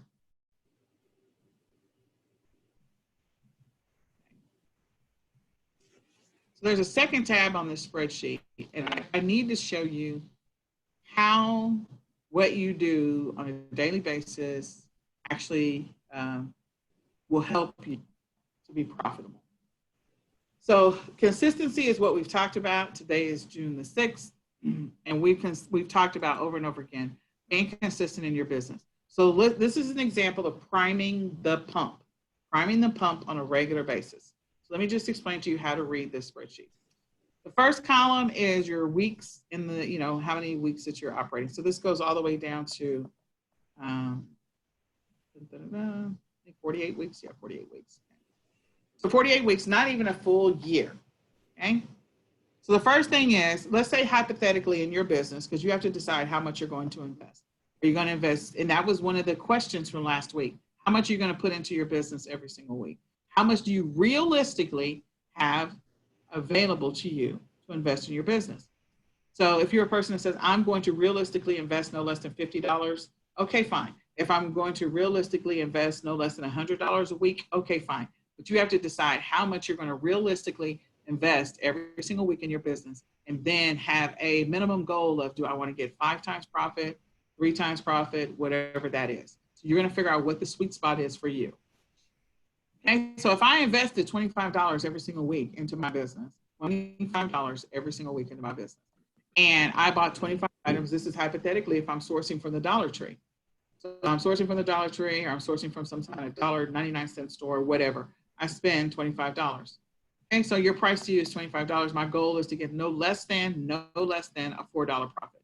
Okay, so no less than a $4 profit. My potential profit under column G is that I might make $100. But we know the reality is that 100% of what you list does not sell. That is the truth. 100% of what you list does not sell. Okay, so let's say you stay in the top 1% of the sales rank range, and we're going to cover that today. If I stayed in the top 1%, not the 2 or the 3, but 1% of the primary category, then there's a high probability that those items are going to sell. Outside of people tanking the price, whatever, blah, blah, blah, it's going to sell. So of those 25 items, if I prime the pump consistently every single week, keep consistently investing over and over and over and over and over and over and over again. Let's say hypothetically, you finally start to see a return on your investment after 6 weeks. Now the reality is there's going to be stuff that you list today that will sell today. There will be stuff that you list today that will sell next week. There will be things that you list today that will sell 2 weeks from now. Nobody knows exactly when the item is going to sell. If you focus on the top 1% of the sales rank, there is a high probability that if it stays in the 1%, it's going to sell in less than 2 weeks, less than. But the reality is I can't guarantee that. Nobody knows when it's going to sell. So I tell people this is an investment, and let's pretend that you're investing consistently $25 every single week for the next 90 days without fail, without blinking, and you don't pull any money out whatsoever. In 6 weeks, let's say of those 25 items for that first week, 19 of them sold. So minus fees, my profit is $54. I invested 6 weeks ago, $25, 19, and I bought 25 items, 19 of those items sold. I made $54. So in essence, I mean, I more than doubled my money. I made a $25 investment. I more than doubled my money. I'm okay with that. I'm good. Okay. So if I continue down this theory, I keep investing. I invest it up here. I start to get my return down here. This one sells. So I got the $54. If I take 100% of that $54 and I reinvest it into week 2. Now, what you could do is continue to hold the line and include your $25. And I'll show you what that looks like. So I can include my $25 over and over and over and over and over and over and over again. Keep investing $25 plus take 100% of the profits from the previous payout and add those two together and double those numbers. So that is a strategy I use, just investing 100% blindly and just keep going. But let's just say you stop investing the $25 after 6 weeks and you just start reinvesting 100% of your profits. So you're no longer investing $25. If I invest the $54 that I just made back into my business, I buy 54 more $1 items. Then my potential profit is $216. Let's say 6 weeks later, I start to see that return. Of those 54 items, 41 of them sell. Okay, 6 weeks later. And we know that they will sell before 6 weeks. I'm just trying to help you to see the long game and not the short game. Okay, this is a long game. This is a marathon. This is not a sprint. So 6 weeks later, of those 54 items, 41 of them sell. Now my profit is $116. Okay, $116. Okay, I reinvest 100% of the $116. I go to the store, I buy 117 items. Once I buy 117 items for $1, my potential profit is whatever, or less than $1. It's rounding up at this point, but it's rounding up. My potential profit is now at $466. Is everybody seeing what just happened there? So I bought 117 items. My potential profit is now $466. 75% of those items, which is 87 of those items, sold. My potential profit is now $251. So I started off with investing $25 consistently for 6 weeks, and then I stopped, and then I just reinvested 100% of my profits back into the business. And when I did that, I'm continuing to do that over and over again. So what does this look like at the end of your 12 weeks? With this scenario, it's not a lot. It is not. It's very low. I think if I add up all of these dollars, I've made $440.64. And that's assuming you get a return after 6 weeks. The reality is you will get a return far before 6 weeks. But if for some reason you don't get a return for 6 weeks, that is your number. At your current investment rate and at your current number of units that you buy and your current ROI. So what you can do is you can go and play with the spreadsheet. So I've given you columns D, E, and E to make changes. How much you know, what is, and you can also make columns changes to the first part of C. You can decide that you want to go ahead and, you know, you want to change it to, I'm going to invest $100 a week. What does that number look like if I invest $100 a week? Okay, so I'm going to keep going, and this is what I want you to see. Over time, as I keep investing 100% of my money, I start to see some different profit numbers. So when you get into, Amazon pays you every 2 weeks. Okay, so we know that they don't pay you weekly. But with that level of consistency in a month's time frame, so let me find a good month. So this is like April the 3rd. So I'm going to go April the 3rd through the end, through April the 24th. Okay, so let's see how much money would I have made if I started with that little bit of money. I continually sourced for items that were in the top 1% of the rank. I continually sourced for items where I had a minimum profit of $4 per item.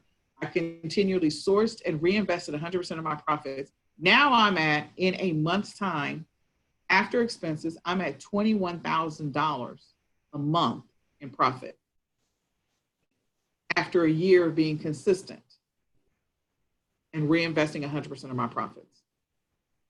So this is where I'm seeing the 21,000 down here, $21,936.95. It's just a formula. And it's saying that if I stay in the top 1% of my sales rank, 75% of my items sell. Even if you reduced it to 50% of your items sold, only 50%, and then you sold the other 50% on other platforms. What I'm trying to get you to see is that consistency over time will reward you. Like crazy, it will reward you. So let's say I change this number and I say, I'm going to go over here, and all of these should change. Hopefully this formula thing is right. It's working the way it's supposed to. So let's say that I'm going to add 0.25. Oops.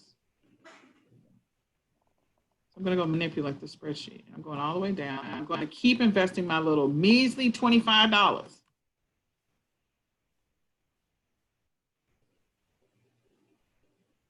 I'm going to keep investing my little measly $25. This number has to, where is this? Hold on, I did something wrong. Da-da-da. These numbers didn't change. One of these is not right. That one's right. Oh, I didn't change something. Oh, I hate it when I have formulas that don't move. I thought I did all of this before. Yeah, I was going to say, starting with numbers 7, that may change your whole spreadsheet. Yeah, it should. It should. Okay, so this is minus this number plus this number, 25% of that. You know, I'm a nerd. But that's not 75% of the units, starting with. Okay, plus 25. There we go. I had to figure out where I'm off. Okay. Okay. So when you talk about investment, so this is like in a perfect world. This is a perfect world, the 75% of my stuff. If I change the numbers to 50%, you could change it to 50%. All of it should like change on its own. So let's say that instead of it being 75, I change it to 50. But I want to show you what happens if I keep investing 25% plus, I'm sorry, I keep investing $25 plus 100% of the profits. Let me take this off. Change this. This is this.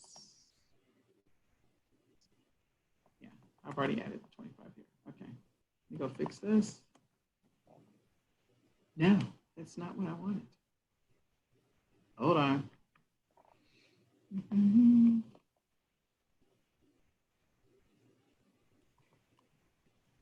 There we go. Now we're back to normal. Okay. All right. Yeah, I took 25 off. Okay, so I think all that's right. Yeah. So what happens is right now, as of today, your level of building this muscle of consistency that I've been harping on for the last couple of days. What happens if you build the muscle of consistency and you keep investing 100% of your money into your business for the next 90 days, for the next 6 months? What does your business look like in 90 days or 6 months? So 90 days, this is 90 days. So we went from 440 whatever to just, and that's assuming that, that is assuming that you're starting at $25, and that's assuming that you finally get your first return on your investment after 6 weeks. And for most people, it's before 6 weeks, but we're just saying, hey, if you play the long game and everything doesn't start to move or sell, what happens? Again, 6 weeks is not realistic. It's probably 2 weeks is more realistic, or a week. But in any case, 400. So I went from 440 down to $669 in 90 days. That's how much I've made. Not my number, not my $2,000. What happened there?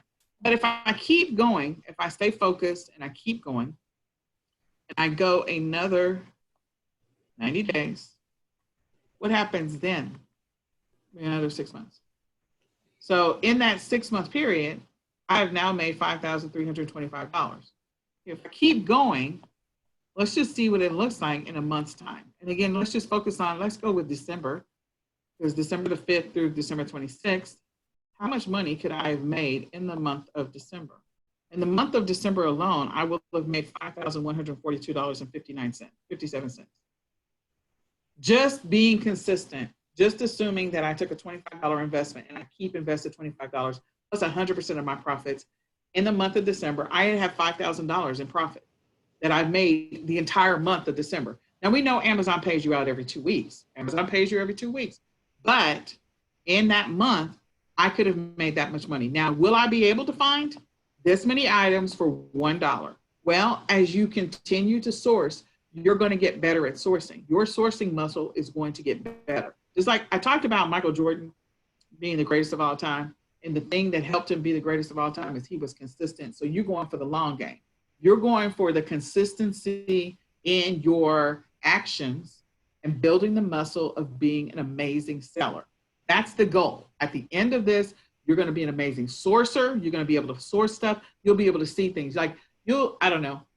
What was the movie Limitless? Like you can walk into a room and you see things, everything differently. You walk into a store, you see everything differently. You look at things online when you're sourcing and you see everything differently. You see numbers in everything because of the fact that you've built the muscle over time. So could I source and find a bunch of $1 or low cost items that I could source and get a $4 profit on a consistent basis and be sending in shipments? When you hear stories of people saying, I sent in 400 units on Tuesday and I sent another 400 units into Amazon on Friday. That's real. That's how those people get to those $1 million, is they're sending in volume into the Amazon warehouses, or they're listing. If you're using a prep center, you can use a prep center to do this work so that they can send the items to your customer. So can you sell 100 items a day? Yes. Can you sell 100 items a day consistently for a month? Yes. Yes, you can. I know people doing it right now. They're exhausted. They got the whole family involved. So it is entirely possible to reach whatever your goal is the point that I'm trying to get at.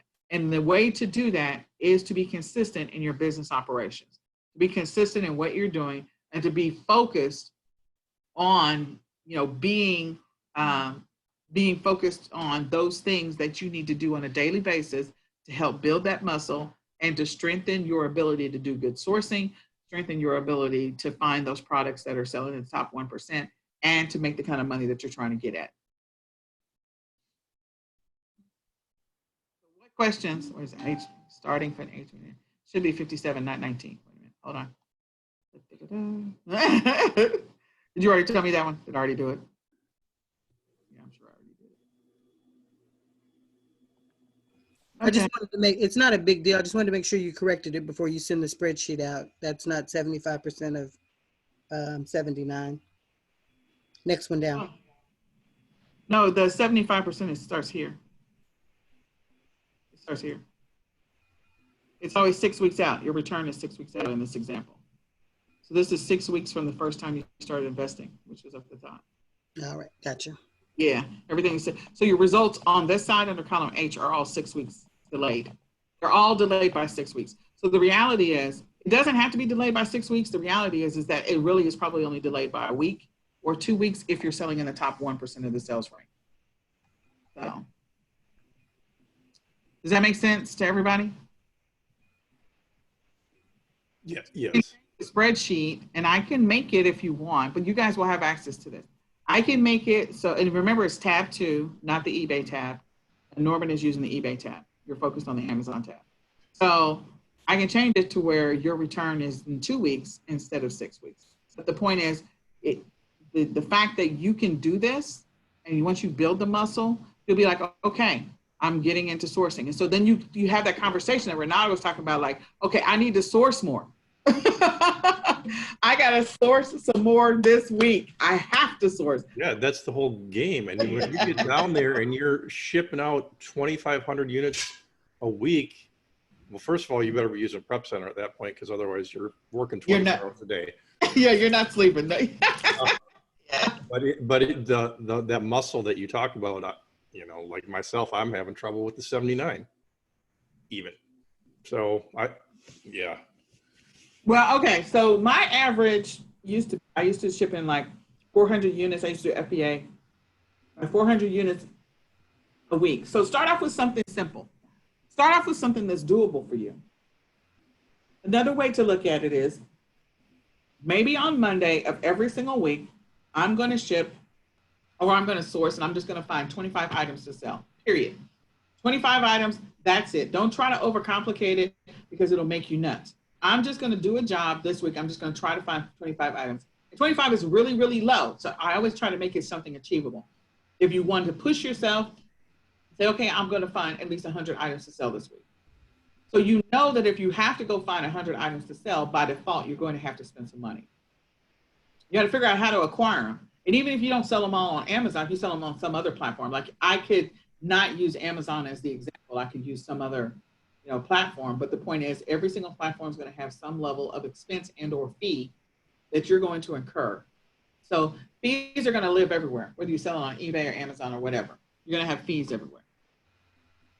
But you need to figure out what is my minimum amount that I'm going to try and source every single week in order to get to the numbers that I'm trying to get to. What is my minimum number? And then once you figure out, okay, I'm going to make sure that every single week I consistently source no less than, 100 items a week. Then after you get that 100 items a week muscle built, maybe you focus on that for just 30 days.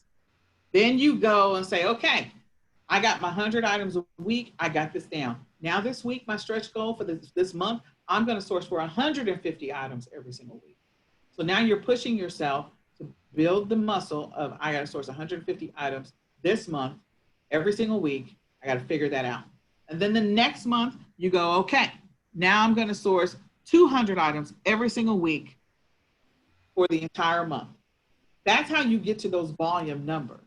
You gradually build the muscle. Once you start to see things differently, you start to see inventory in everything. You should see inventory in everything, including when you go to the convenience store. When you go to 7-Eleven, there's inventory there. There's inventory everywhere. Even if it's not inventory you would buy because the price is wrong, there are ideas. You can pick up an item that you find at the 7-Eleven, flip it over, and see who the manufacturer and or distributor is. Take a picture with your phone, put the item down, go home and look it up on your computer. This item is selling like crazy at the 7-Eleven. I want to find out who's got it. I need to set up a wholesale account. There are different ways in which to do this business, but everywhere you go, you should see inventory. Your brain will be wired to see inventory everywhere. And even if like I said, the price is crazy, flip it over, take a picture with your phone, go home, do the research. And I was just going to say, I know how Nicole teaches this course, but just keep in mind that increasing your number of items is not necessarily going to add a lot of time to your sourcing once you get that muscle built, because that may mean that you've established relationships with the managers. And so now you're just sourcing more of that one item. Just because it's not available in the store that you walk into, just like she just said, doesn't mean that you're not still going to be able to get additional units of that item. So if you get a hot seller, maybe increasing your inventory only means you're now setting up a wholesale account, or you're calling additional stores to get that same item. You're just getting more of it. Yeah. I can remember for Valentine's Day, we had all of these, oh Lord, what was the stupid things? They were pink. Oh God, I'm not going to remember, only because I'm trying to think of it. But there was, what were those pink heart things that we were all trying to find? The Shopkins? Shopkins, Lord have mercy, help me. So Shopkins, so I can remember one day alone, driving to 11, maybe 13 Dollar Trees around the Metroplex because I needed this bundle. It was That's shop. what I do now. Yeah. Yeah, but I knew distinctly what I was going after. So I would call the stores before I made the drive. But in any case, I would literally go to the store and I would clear the shelf. And so in that instance, in that one day alone, I probably acquired 300 Shopkins in one day by using that strategy. So again, once you find that hot seller that you know is going to move or that you know is moving, then you can go after that and say, okay, I met my quota for the entire month. If my quota was a simple quota of 100 or 200 in that month, I met my entire quota in that one day. Does that make sense? So you're going to see those types of approaches where you're going to be like, okay, you're going to see inventory in everything. So it will go to a volume situation where you're just going to stores. There are videos, YouTube videos out there, people that during Q4, if they find it, there's a guy that did a video on finding a hot Monopoly game. And he bought over 1,000 just by driving his entire city and his outskirts of the city in a 48-hour span. And he had over 1,000 of them, of which 300 sold before he even got to the house. He rented a van and he drove from place to place. So that's a matter of sourcing for an item that is hot, that is moving right now. He got in his van, he went out. I'm not saying that that's what you have to do. I'm just saying there's so many different ways in which to do this business. So start with the simple stuff. Start with something easy. Start with, I don't know, people are buying, I don't know, I won't say ink cartridges. I'm looking at ink cartridges right now. But, you know, people are buying something simple like the coloring books. And so 25 coloring books. Let's just start with something simple that's not complicated. Let's see if there's already a bundle out there with the pencils and the coloring books together. Let's see if we can find the pencil and the coloring books together. Now I'm going to piggyback off of that listing. I have now met my quota, my objective for the week. My objective for the week was to at least source for 25 items or 50 items or 100 items. That was my objective. They all had to have a minimum profit of this number. I'm good. Make it easy on yourself so you don't stress yourself out. Then push yourself to a stretch goal. Maybe you create a spreadsheet that says week 1, I'm going to try, my goal is to source for 25 items. Week 2, my goal is to source for 35 items, 45, 55, and just keep going or change the numbers. So that way you meet your quota and you say my minimum goal of a profit is this. After fees, my minimum goal of profit is this. Now I got it. When you asked the question, who had sourced over the last week since the first session, no one had been out other than Ross. I don't know. I don't think so. Okay, I was just going to challenge everyone. I know Nicole gives great ideas on things that are selling, but just because I'm here, if you haven't been outsourcing yet, July 4th is coming up. It's a great opportunity if you're doing merchant fulfilled to get stuff in your cart, to get stuff that will sell, to get stuff to get you some of those initial wins. Go into Dollar Tree, type in Greenbrier 4th of July, see what's available in your stores. And I guarantee you some of those items have very low rankings. You'll get some initial sales and you'll be able to actually go through the process of shipping some things out. And then you'll come back next week with additional questions on shipping and sourcing, but it will get you some of those initial wins. I guarantee it. You got to get some wins. We need you to have some wins. We want you to be successful. We want you to make the money. So yeah, figure out what your minimum number of units. And so as we get closer to Q4, one of the strategies I tell people is you should have from April until July, you should have an idea, or May until August. You should have an idea of how much you're sending into Amazon from May to August. I tell people all the time, now what I want you to do is I need you to spend time in September trying to gradually double those numbers. So if you've consistently been sending in, if you're sending into a prep center or you're sending into Amazon FBA or you're selling, if you've been consistently shipping in, let's say 100 items a week, every single week for the last 90 days, then your stretch goal is to double that number. So in September, week 1, your goal is 125. Week 2, your goal is 150. Week 3, your goal is 175. Week 4, you're at your goal of 200. So you're gradually increasing it at 25 every single week until you get to that 200. Because the more inventory you have in for Q4, the more profit you're going to experience. That's one of the other strategies I teach is first establish a baseline and then gradually, progressively increase it.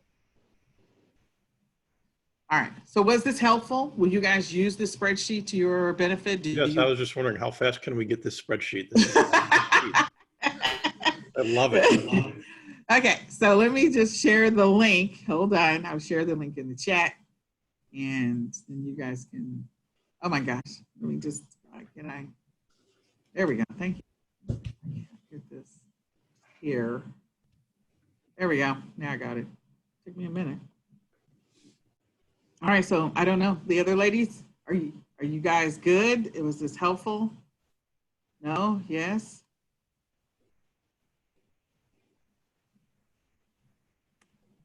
All right. So now you can take the spreadsheet and save your version, save as. You want to make a copy, so you can go to File, make a copy, and make your own version. Make your own version, okay? And then you can do whatever you want to, because the formulas are already in there. Right now, it's including the $25 every single week, so just so you know. And if you want me to modify this to change it to 2 weeks, I can do that. I use the 6-week scenario because when you're first learning to sell, some people don't pay attention to the fact that we say stay in the top 1% of the sales rank. And so they're like, I've listed and sent stuff into Amazon for 3 weeks and nothing is sold. That's the reason why I put 6 weeks in here. Because I inevitably get those people where they're like, I've been buying inventory and nothing is sold. And I'm like, okay, fine. So that's why I said 6 weeks. So if you're a person that loves formulas and knows how to manipulate this, you can go change your version to start at 2 weeks, or you can change your version to start at 3 weeks. But the point is this, it kind of gives you an idea of how to gradually get there so you can build the muscle that you're trying to get at. So my vision, my goal is that you all start off with $100 investment. That is my vision. That is my goal. That is my mission, that you start off with $100 investment. And then what happened here? Oh, there's a formula that's not in here. Control C and Control V, and yeah, these are not, this is coming from, hold on, I'm fixing this. It should be tied to this. Think of the sum of this. And this needs to be, yeah, let me fix this, hold on. This needs to be a number format.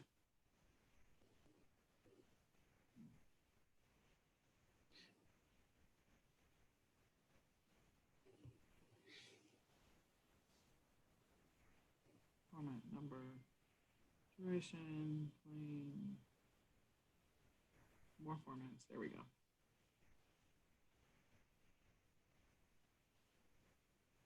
Just needs to be a number, okay. Oh, I'm in the wrong field. What a mercy. Wrong field.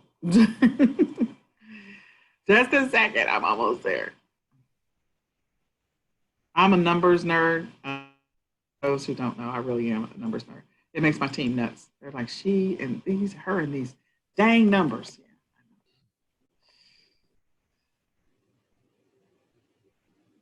Yeah, I messed up the whole thing, but that's all right. All right, so $100, and then this is 75%, this calculated, and 75%. Okay, so I'm going to change this to be plus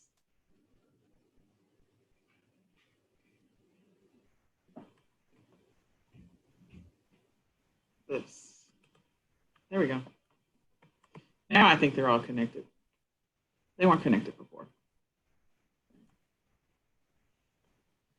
All right, so this is like a ridiculous amount of numbers, but the point is, will this all work out perfectly? Absolutely not. None of this will work out perfectly, but it can give you a guide to get you going.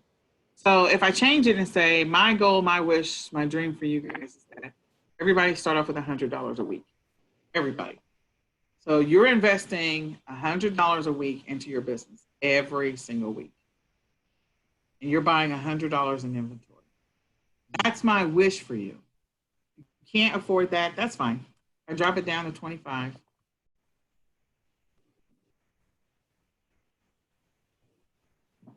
There you go. So it changes. So you can decide how much you can invest and how much you can't invest, and it should naturally change on its own. Did I miss something? Make sure all of this is right. Any questions while I double check this formula one more time? If it's off, I'll fix it. If there's a formula that's off, yeah. Okay. So yeah, that's my vision. That's my goal. That's my wish for you, is that you guys actually invest $100 a week. And if you do that, you'll see some ridiculous numbers. You'll get there faster. All right. You may receive a lot of requests for access to spreadsheets. Oh, okay. It should have given you, because I gave you the edit access. I gave you the edit access. Share. Okay. Restricted. Copy the link. Anybody can change. Yeah. So all you need to do is just copy it. You need to make your own version. Don't update the existing. Otherwise, I got to rebuild this thing. All right. Now I'm going to move on. So we're going to go back to the slides. Any other questions there? Okay. So the next thing that we're going to talk about is sales rank. So sales rank was one of the, oh, good night. Sales rank was one of the things that we talked about briefly. And so sales rank, one of the things that I told you guys is look for the Amazon bestsellers. You can also Google Walmart top selling. You can also look at watch count. This is going to give you an idea of what people are buying or sourcing for. Amazon is going to be your number one. There's also, you could do a Google search on Amazon movers and shakers. I think it's Amazon's movers and shakers. That's another one. And Amazon movers and shakers are going to show you the items that are moving on Amazon, moving up or down, you know, selling, not selling. So Amazon movers and shakers, and then Amazon bestsellers. What your goal is to stay in the top 1% of the sales rank. So when you stay in the top 1% of the sales rank, you will be able to acquire inventory that is actually moving. So it is not letting me click on that. So I'm going to give you another document that we're about to open. I'm going to put it in the chat. All right, so is this helpful? Is this not helpful? Somebody Yes, very, very helpful. Is this helping either one of you, Yuri, Debbie? Is this helping you guys at all? Are you finding value in any of this? Yes, a lot. A lot. Okay. All right. So now we're going to take a look at the Amazon top 1% of the sales rank. Okay. So here is the percentage of the top 1% of the sales rank. What they do is they look at the total number of items sold in that particular category, and then the top 1% of the sales rank. This is the minimum rank that it needs to be, sales rank it's going to be. And we're going to go look at the sales ranks in just a second. So top 1% of the sales rank, like for books, is ridiculous. Like it's 619,000. Top 1% of the sales rank for clothing is even more ridiculous. It's 1 million. Top 1% of grocery is now currently at 27,000. So I will tell you, some of the tools that we use, the numbers are going to be slightly skewed right now. The numbers are going to be slightly skewed right now because when you look at the time of year, it is June. Typically what the stores sourced for in June and what they sold in June is not what they're selling right now, okay? So when we look at what they're selling right now, because we're in the middle of a pandemic and or other crazy stuff, or not so crazy stuff, then it's that top 1%, what would have sold during this time of the year is not what is selling. So right now we should be selling stuff, of course, for summer, but also Father's Day. You're selling a bunch of Father's Day stuff. There's going to be Father's Day stuff that's going to sell, but what the numbers look like historically for the number of items that sold for Father's Day over the last 5 to 10 years is going to be completely different than what the numbers are going to look like this year. They're either going to be higher or they're going to be lower. more than likely they're going to be higher from an Amazon sales rank, lower from an Amazon sales rank because of the fact that more and more people are buying online. So instead of going to the store to buy your Father's Day gift, I'm going to order your Father's Day gift online. Does that make sense? Same thing with groceries. So nobody was expecting this many groceries to be sold this time of year. Like people are expecting you to go into your local H-E-B or Kroger or Dillon's or Safeway or Albertsons or Tom Thumb or whatever store you got and go buy your groceries. They were not expecting you to buy a boatload of groceries online. So when you look at the sales rank for some things, the numbers are skewed in some categories right now. Pajamas. People have been buying pajamas like crazy. They have lost their flipping mind. Pajama sales went up 143%. Traditionally, last year, were we selling pajamas like this? No. The previous 10 years, were you selling pajamas like this during this time frame in the same month? No, you weren't. So again, certain categories, the numbers are skewed for those particular products that people are buying because they're either in the quarantine or they don't want to be involved in whatever is happening. So there's a whole group of sales that the numbers are skewed. Please take that into account when you get ready to source for an item. Just because the sales rank on it is amazing right now doesn't mean this time next year it's going to continue to be amazing in June or May of next year. So know that in some categories, certain products, certain items, the sales ranks are skewed. So the top 1% of baby is 26,000. Top 1% when I go down to toys right now is 85,000. I think those numbers are a little low. I normally try to stay in the 50. I look for toys. When I source for toys, I source for 50,000 no matter what, 50,000 and down. So the way sales ranks work is that the lower the rank on Amazon, the faster it is moving. The lower the rank, the faster it is moving. The higher the rank, the slower it is moving, the slower it is selling. So if the rank on an item super low, that means people are buying it like hotcakes. If the rank on an item is super high, then that means people are not buying that particular item right now. They're not. So your objective is when you are sourcing, if what we teach when you do retail arbitrage is we teach you to take this piece of paper with you. Some people put a piece of cardboard behind it so they can keep it. Some people laminate it so they can keep it and take it with them. But when you are sourcing out in the store, take this with you so that way you can immediately go, yep, I want this. Nope, I don't want this. Yep, I want this. Nope, I don't want this. Yes, I want this. Nope, I don't want this. Because this item is selling like hotcakes because the rank on it is super low in the primary category. Know that there are secondary categories underneath these, but if the primary category is 27,000 or lower in grocery, I want it. If the primary category for it is less than 619,000 in books, I want it. If the primary category, now I'm not talking about the secondary, and we're going to look at primary and secondary in just a second. The secondary matters too. Primary matters the most, secondary matters second. The way I source. Some people will tell you the secondary category matters more. It depends on what's happening. So when you go and look in toys and you look at learning toys, the primary category matters, but in that example, because people want a bunch of learning toys because all their kids are at home, then the secondary category matters to me more because I know for a fact that a boatload of people are buying learning toys for their kids. So I care about the secondary category in that specific example. I care about the secondary category because I know that one is one that's moving, and it's probably helping the entire category come down because they're clearing the shelf.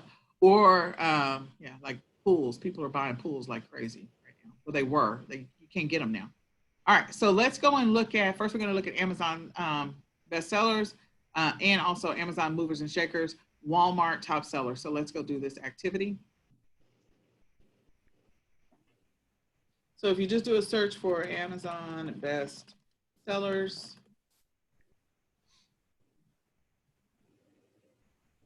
okay. So Amazon bestsellers right now, the top rank one for Amazon bestsellers, it tells you all of the primary categories right here. All the primary categories are right here. So the top sellers right now, the category that is moving the most is toys, and the top sellers in toys right here. is this floaty, these bunch of balloons, and these water splash pads. Does anybody want to tell me why that is? Nicole talked about it last week. Everybody wants to get outside, and they need something for the kids. Get outside, and now this is it. This is it. Get the kids outside. Get out of my house. You're making me nuts. Get outside. So they want the kids outside. And ironically, toys is coming up first. This is the primary thing that is selling right now is toys. And then the second thing that is selling is electronics. So people are buying the Amazon Fire Stick like crazy. Again, they're tired of, they're done with, hey, I've already gone through everything on Netflix. I've gone through everything on this. I've gone through everything on that. Echo Dot tablets, okay? Then the next one is cameras and photo. Why do you think cameras matter? Because everybody is recording videos from home. People have now moved their businesses to online. They got to have webcams. So now camera and photo. You look at the list, it makes logical sense to me why these things are the things that are moving. It makes complete logical sense. You're in the middle of a pandemic. You also have some things happening outside. So, okay, people have moved their businesses from being brick and mortars to now I got to be online. I got to have a webcam. So people are buying webcams like crazy. Okay. Then you've got games. I got to keep the kids busy. Give you some, I got to give you a PlayStation, Nintendo, Xbox. Does that make sense to everybody on this training? Yep. Makes sense. Like, give the kids something to do. Go outside and give them something to do. All right. So then we got books. So these are the top selling books right now. Then we move on to clothing. So people looks like they're buying t-shirts. They're buying underwear. Not really sure. Maybe because we came off of Mother's Day. That may be the reason why we're still coming out. We came off of Mother's Day and there's, I don't know, people are tearing through their underwear. I have no idea. And then Crocs. No idea. I don't know why underwear. That one doesn't complete. I mean, maybe it's a Father's Day thing. Maybe it's for Father's Day. I don't know. But anyway, okay. So, but you can tell these are the top Amazon bestsellers. Okay.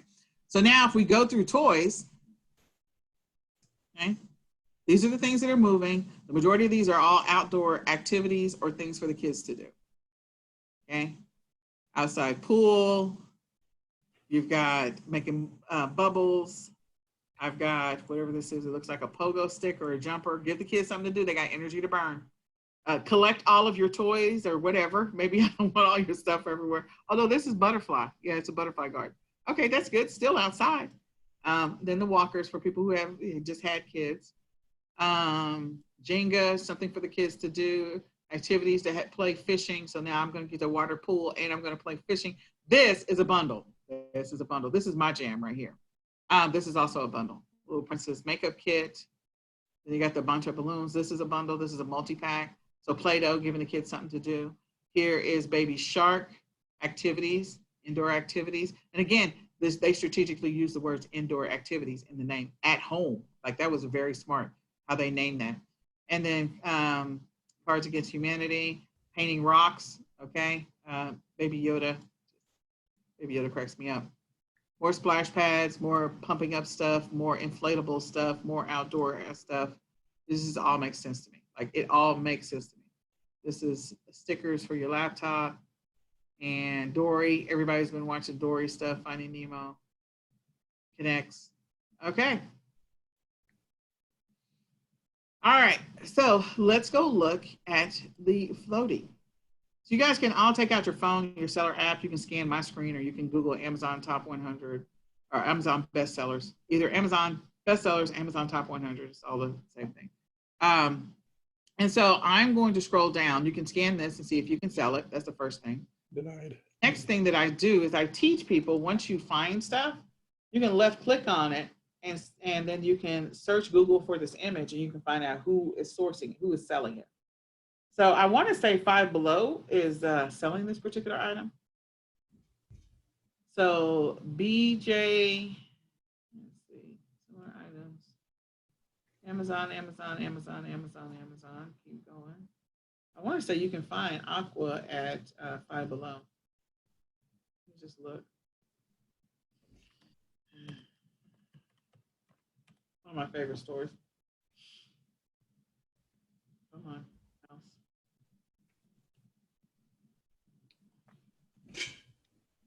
So, similar, not exactly. I'm looking for the brand. So Summer Waves is what they're selling at Five Below. Is that brand? Okay. So Aqua may be sourced at Walmart. It might be Walmart. The brand itself. So if you do a left click on search Google for this image, you can potentially find where to source it wholesale and or where to source it non-wholesale. Okay, but it is Aqua. It's Aqua floaty hammock, floatable hammock, inflatable hammock. So I'm guessing they've got it on Wish. They've got it on, stop. It's on Wish. It looks like they sell it at Target. They sell it, I don't know what Zuluki is. Wish is way too much. This one is not way too much though. $9.70. So a similar hammock being sold on Wish for $9.70. And it's selling on Amazon for $26.67. I could do that. There's only 4 sellers. I could do that. The 4 sellers, one person's got it at $9.99. Get out of here. $25, $50, and $26.68. It is number 1. It is the number 1 sold item in toys in the primary category. Number 1. Number uno. So all I did was click on it.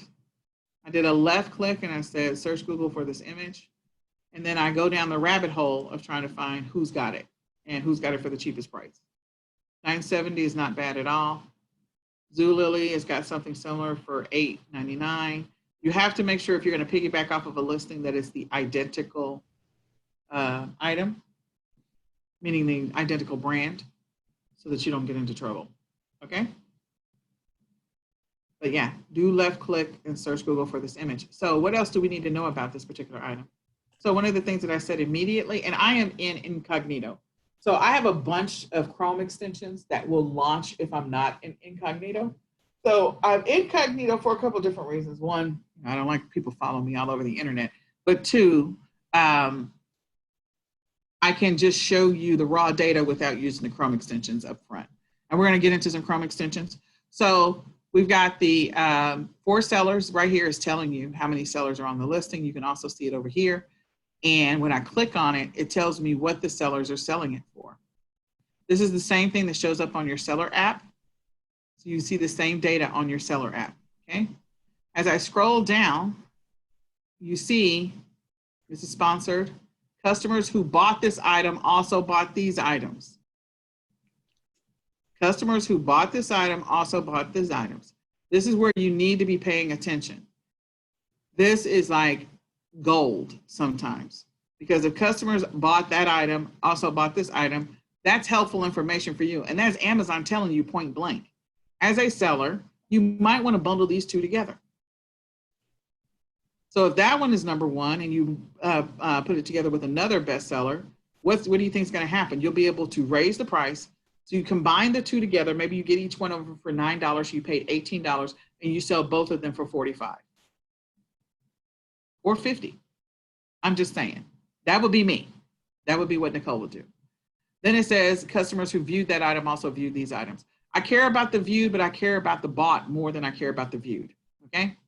Then as I come down, as I'm looking at the ranks, it says it's number 1 in toys and number 1 in pool, which is a secondary category, pool rafts and inflatable ride-ons. So when you pull up an item and you scroll down, find out what the sales rank is for it. And if it's number 1, that means as soon as you list it, more than likely it's going to sell. It is number 1 in toys, period. And it's number 1 in its secondary category as well. So this would be an item I would source for. I would confirm that I could sell it and I would source for it. Make sense? And then in order to be able to make a higher profit on it, I would bundle it with the next thing that people were buying. And so I would source it for the next hot thing. So more than likely, this is a higher rank than this one. More than likely, this one is a higher rank than this one. But you can pull them up each individually and find out of all the ones that Amazon is displaying to you, each one of these 6, which one of these is the next highest or best rank, not highest rank. Best rank has the lower rank, has the best rank. So of these, for my bundle situation, I'll click on this one. I'll scroll down. This one has a sales rank of, oh, scroll too fast. Come on, screen. Come on, catch up. There we go. So this one has, oh, it's also number 1. Okay. So this one must be a sub, oh, they've done this. That's what they've done. That's why it's number 1 and number 1. Okay. So yeah, I would definitely do that. I would literally create a listing that had this one and the other one. I would literally create a listing that had both of them. This one is different. And so this one has a sales rank. That's the reason why that one showed up first. And pay attention to what Amazon shows you first. This one is 27 in toys and number 3 in inflatables. Okay. Is everybody seeing that? Okay. So look at the sales rank for items when you are scanning. And so I went Amazon bestsellers. I'm in bestsellers for toys.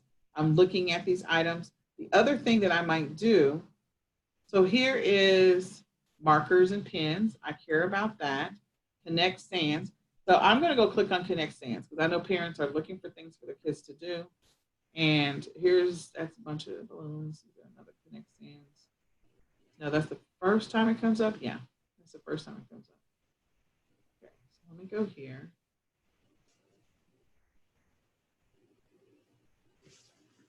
And I'm scrolling down as soon as this thing.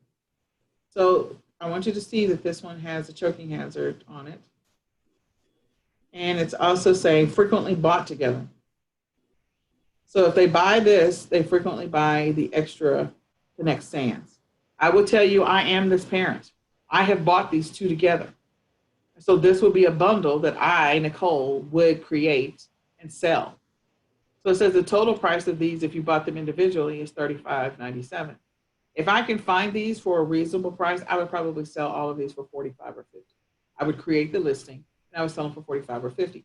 And the other thing that I might do is I might list it on other platforms. So I would list it on eBay. I would list it as a bundle. I would list it on other platforms as a bundle. Facebook Marketplace, all of that. Google Shopping as a bundle. Because again, I'm saving parents a bunch of time by having to, oh, I got to add these 3 to my cart. I can just click once and I'm done. I'm in and I'm out. Make sense?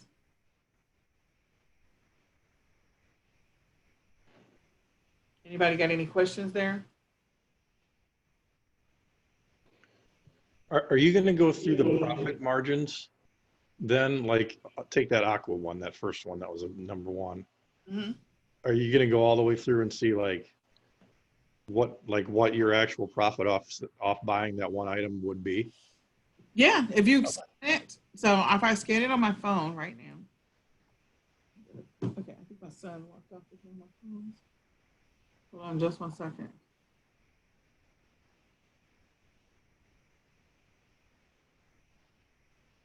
So shockingly, both of these items, this aqua thing and that Connect Sand, are not gated because I'm gated in toys and I can sell both of these. So that's a good thing. This is a good. Well, you're probably not gated in toys. What you are is probably specific brands in toys. That's Okay. what it is. Okay. Yeah, it's probably specific brands in toys. You're probably not gated in toys.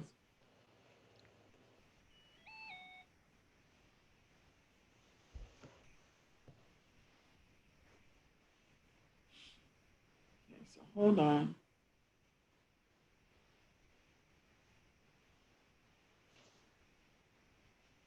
I'm scanning, sorry. There it goes. All right. My phone just decided.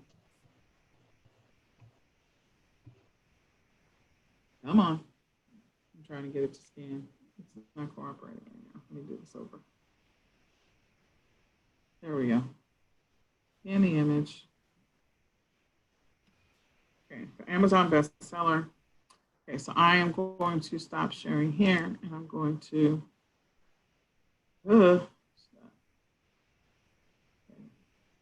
show my screen. Okay, so I can, as a new seller, I can sell this particular item. So if I click on it, come to this page. Okay, I'm going to click down where the money is. Click in the money. Okay. If I can find this item for $9.70 and I can sell it for, right now the low price is $9.99. We already saw that it's selling for 26, whatever. So it must have just sold. The 26.68 just sold. So that's why the $9.99 is probably coming up as well as a default. It's going to default either show the low price or show the current price. Okay. So $9.99. If I go over here, oops, close this, and I change this. So I'm going to sell mine for $26.88. I am going to do seller fulfilled. Ooh, $26.88. I bought it. My purchase price was $9.70. Probably, I'm just going to put $10.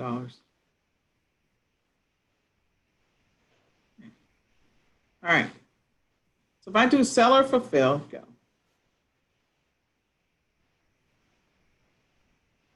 Okay, there we go. So I did seller fulfilled. Okay. You should all be able to do this on your phone. And I changed it from merchant fulfilled to seller fulfilled. It's assuming that it's going to get me $5.99 in shipping credits to ship it to the customer. So my fees, Amazon FBA fees are $5.92. I put $1 in there for shipping to the customer, which I need to change that. Estimate flat rate. I'm going to put in all the shipping credits, but anyway. So I'm just going to change this. Reset default cost, so I don't have my default stuff set up, but anyway. Shipping to the customer. Okay, price to purchase, I said $10. So my profit here is $9.97. As far as I'm concerned, from a sourcing standpoint, I met my minimum, what I was planning to do. I'm there, and I'm good. Right? Yep. So I'm into profit. Perfect. Yeah. That was a good example. Yeah. So looking at where you are and what you got going on, that is a key. I think we lost somebody. We lost Debbie. Okay. She's like, yeah, I have to go. This is a long class. We haven't even just the surface of where we are supposed to be. Okay. So using Amazon bestsellers, looking at the sales rank of different things, the things you want to pay attention to is you want to pay attention to what the sales rank is based on the rank chart. You want to pay attention to, when you find something in the Amazon bestsellers, left click on it, search Google for this image and see if you can find and source it from somewhere else. You want to see how many sellers are on the listing. You definitely want to pay attention to that. And what are they selling it for? You can also see the same stuff on your phone. When I go back to the connects, the same thing that I was pointing out is I actually have, it's moving maybe. Yeah, now.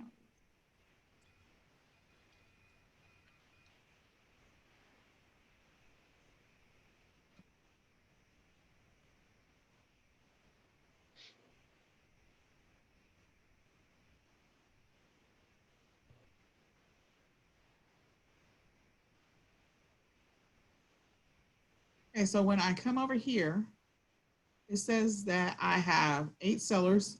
When I click on it, of the 8 sellers, okay, Amazon Prime, that means it's in the warehouse, Amazon Prime. This person is not Amazon Prime. They're not sending it from the warehouse. This is merchant fulfilled. Merchant fulfilled, not sending it from the warehouse, not sending it from the warehouse. Okay, so you have of the sellers, you have the first, how many? Sold on Amazon, sold. I don't know what it's doing. Okay, so the first 1, 2, 3, 3 sellers are FBA. The rest of them are merchant fulfilled. So they're shipping it themselves. Amazon gives you an estimated, if you want it by this date. And again, you have shipping settings that you can set so that that way people are not caught off guard. And so you can address any concerns that people might have because it shows it's delivered and it's really not delivered.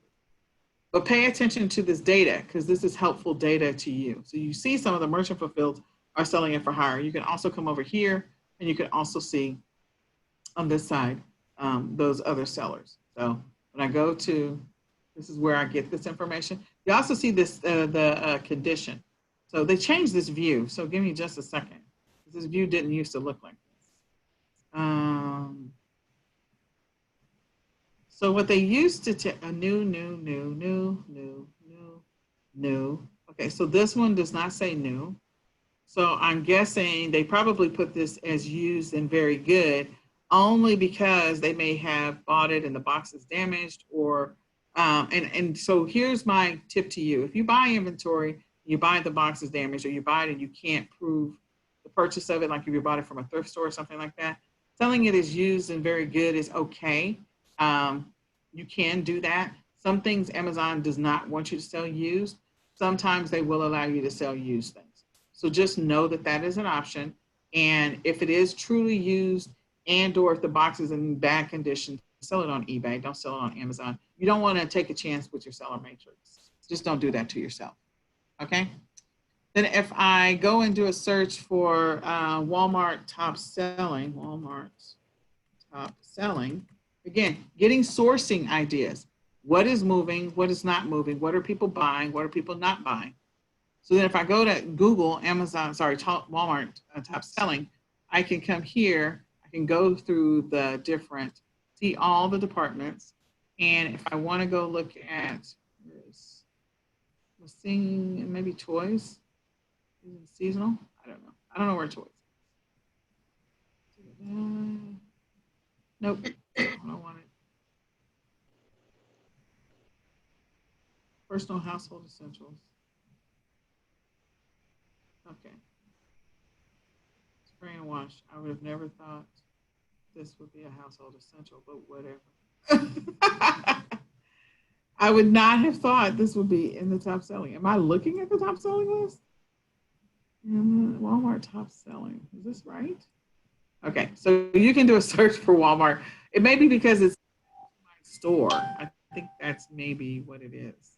But anyway, if I didn't have it set to my store, if you've never set any settings for a store, you should be able to go through the Walmart top selling and see. What I will say, this is a great way for you to source for replenishables for yourself to be able to sell.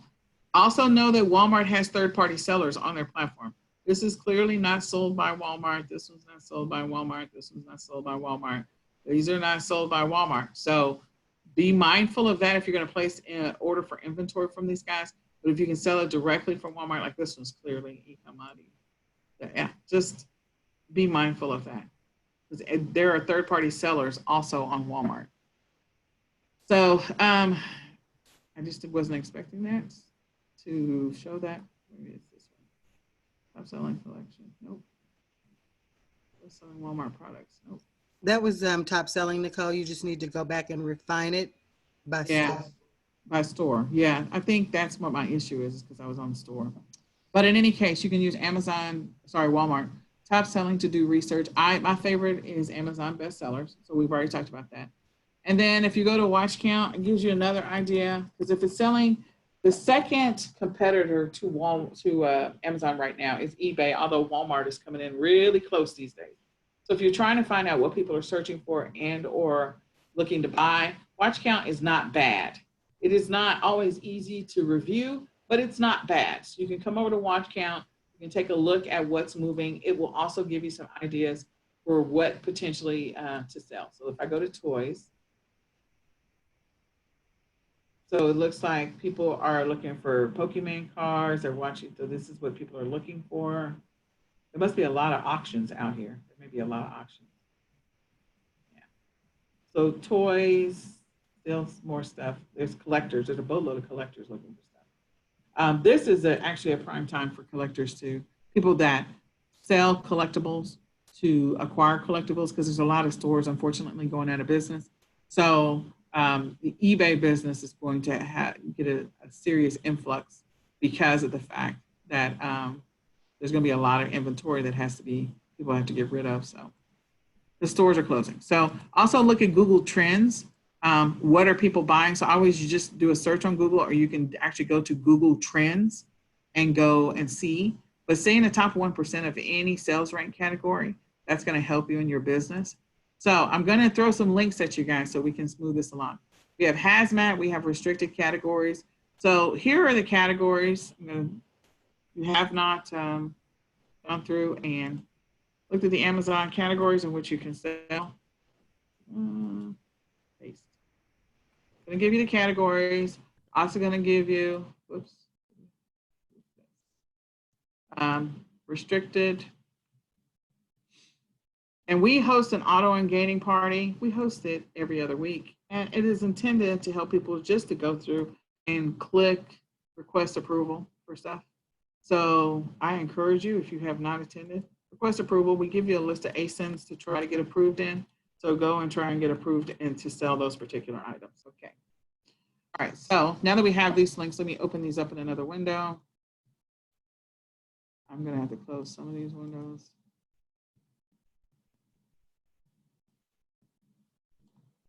Okay. I have way too many windows open. Okay. Oh, I just closed the one I just opened. Okay, so that was 1, 2, 3. Okay. All right. So the first one, overview of the categories. When I was saying before whether or not you have to get approved to be able to sell in that category, when you were saying, well, I'm restricted in toys, the reality is toys is open. Restriction is no. So I'm going to go up to the top so you can see.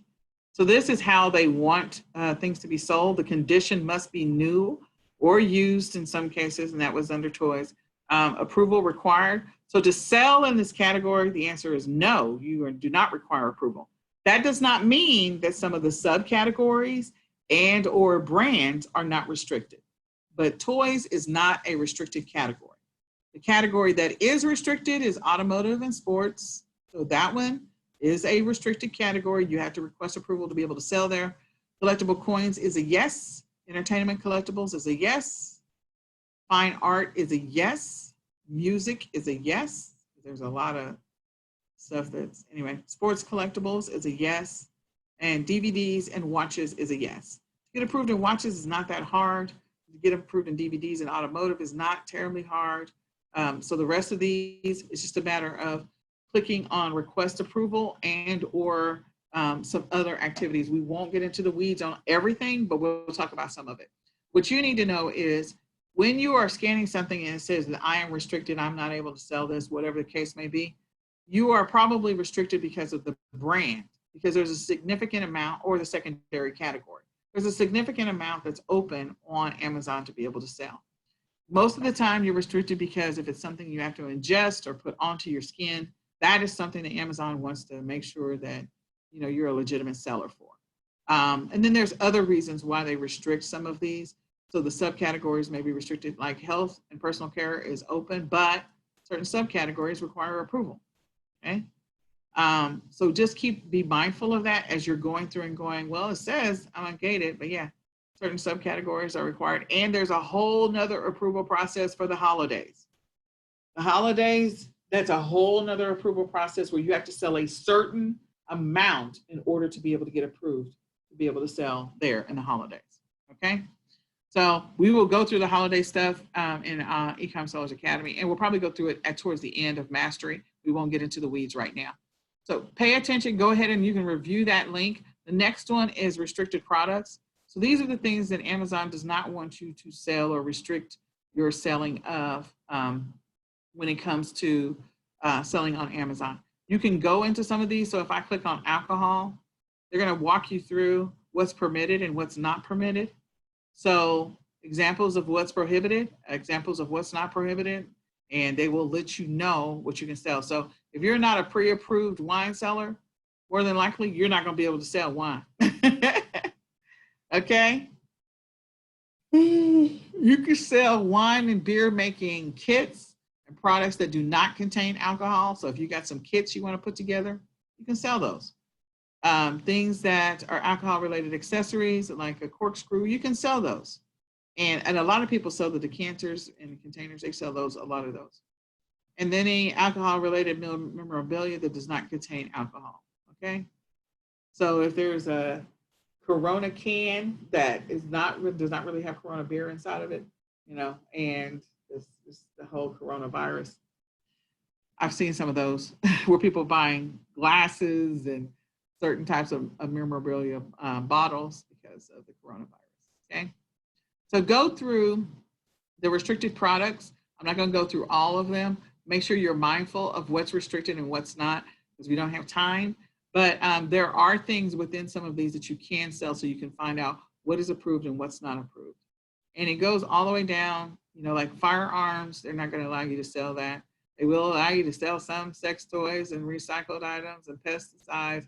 Like if we go into pesticides, and none of these are, yeah, there's not, the only thing that's permitted is, yeah, if you meet this requirement, comply with this. Yeah, so pesticides is definitely a no-no. Lighting, human parts, believe it or not, they have to put a category in here for that.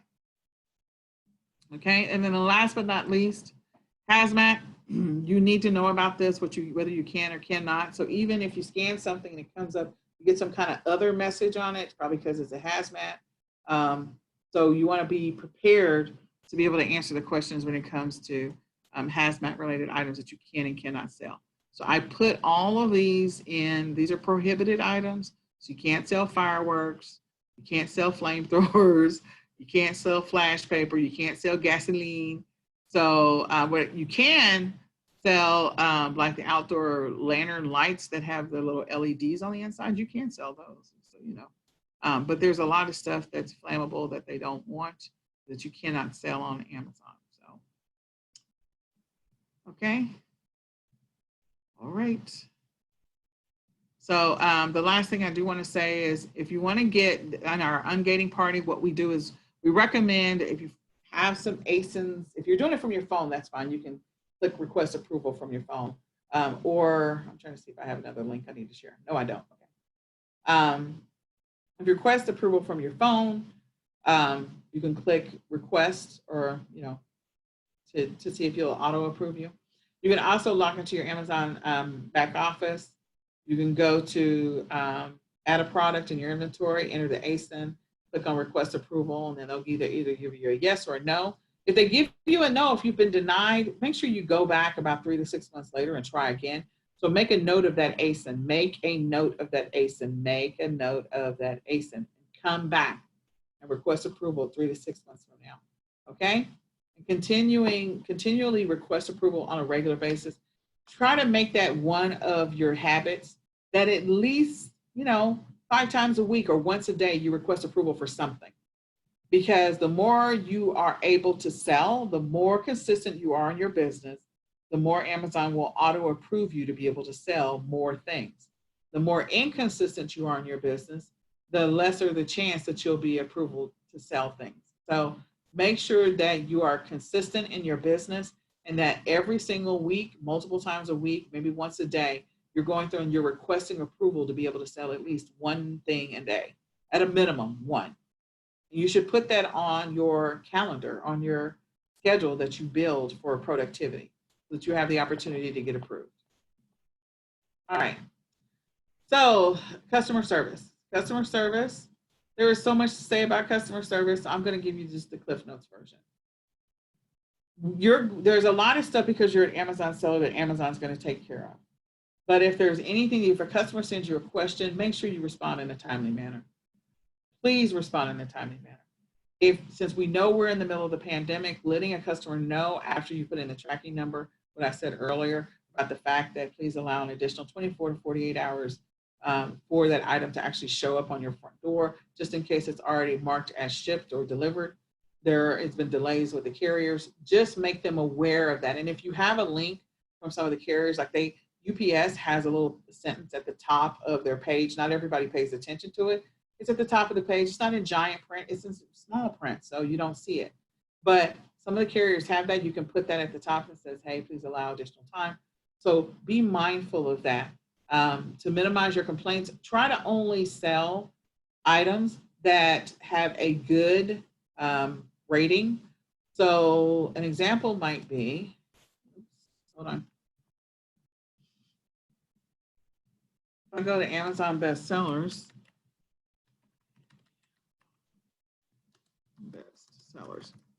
and I know I went through, sorry, the hazmat and the categories and all that other stuff very quickly. Does anybody have any questions about that before I talk about this just briefly? Any questions about the hazmat or the categories or the restricted brands or what you can or cannot sell on Amazon? Any questions? Okay. All right, so when I look at the Amazon bestsellers, I'm looking at the rating. So I personally, when I'm doing merchant fulfilled on anything, I try to make sure that I don't sell anything that has a rating of at least 4. So these at the top, I could sell if I'm approved to be able to sell them. I'm approved to sell them. You see the star rating, I see the star rating, okay? If I get into something that's 3, I'm not gonna sell it. Or 2, I'm not gonna sell it. So this one has a rating of 3.5. So I'm probably not even going to sell that, even if I have a good deal, because I don't want to I don't be hassled with the returns and telling people to ship it back to me. I just don't want to be dealt with it. Amazon is going to allow the person to request a refund and the shipping label. So you want to make sure that you're prepared to deal with that. Like, who's going to ship back blue? But anyway, I'm looking for something that's got like less than okay, so this one is 3.5 as well. So this is a stretch ball, and some people are not happy with it. So even if I got a great deal on it, I'm probably not going to sell it because I don't want to deal with the returns. So set yourself up and for the negative feedback potentially. Set yourself up for success by trying to sell things that have a rating of, this one's 3. Okay, so I don't even understand how can chalk, oh, probably because it was delivered broken. More than likely, it probably was delivered broken. I just thought about that. So chalk is probably delivered broken. So people want to buy chalk because kids are coloring outside, but they don't want 5,000 pieces of broken chalk if the post office is just throwing it at your front door like a football. So it's probably going to be delivered in 5,000 pieces. So this one is not so good. Now, there are chalk sets where they have the protective thing for each one of the chalk pieces. And so then you don't have to worry about it being delivered as much in 5,000 pieces because it's got a protective armor around it. But that one is a 3, and that makes it sort of bad. What I might, I don't know that I think I've sold chalk. I've sold chalk before. I think in my prior trainings, I've sold chalk. So just be mindful of the rating. That's the big thing that I need you to take away with. Pay attention to what the rating is for the item. If you don't have any good data for the item, which would be rare if it's in the Amazon top 1%. But if you don't have any good data for it, you can just do a Google search for it. Know that there are ratings on Walmart. Walmart has ratings. So if I do Walmart log chalk, there's Party City, some more chalk, Target. So if I go here and look for sidewalk chalk, you'll see that Walmart also has ratings. So if you can't, whether or not I should or should not sell something, you can't figure it out, then at least go look at your secondary source to see what the rating is for the particular item. So you might find ratings on Walmart, Target, wherever else it might also be sold. It's a rating of, I don't know. People are not happy with that chalk, so just know that it's probably being delivered broken. All right, moving on. Okay, so back to customer service. Okay, if you're shipping something, if you're selling something that's fragile, please wrap it up in bubble wrap. Please do that. If it looks like it's going to be something that's breakable, I try not to sell a lot of breakable stuff. Wrap it up in bubble wrap so that you can reduce the chances of it being broken. Sometimes customers will contact you or let you know that they want stuff shipped to an alternate address. Don't do that. Make sure that if you happen to be creating a listing, which we're not going through that activity, But if you're creating a listing, make sure that you include multiple pictures and the items from multiple angles, okay?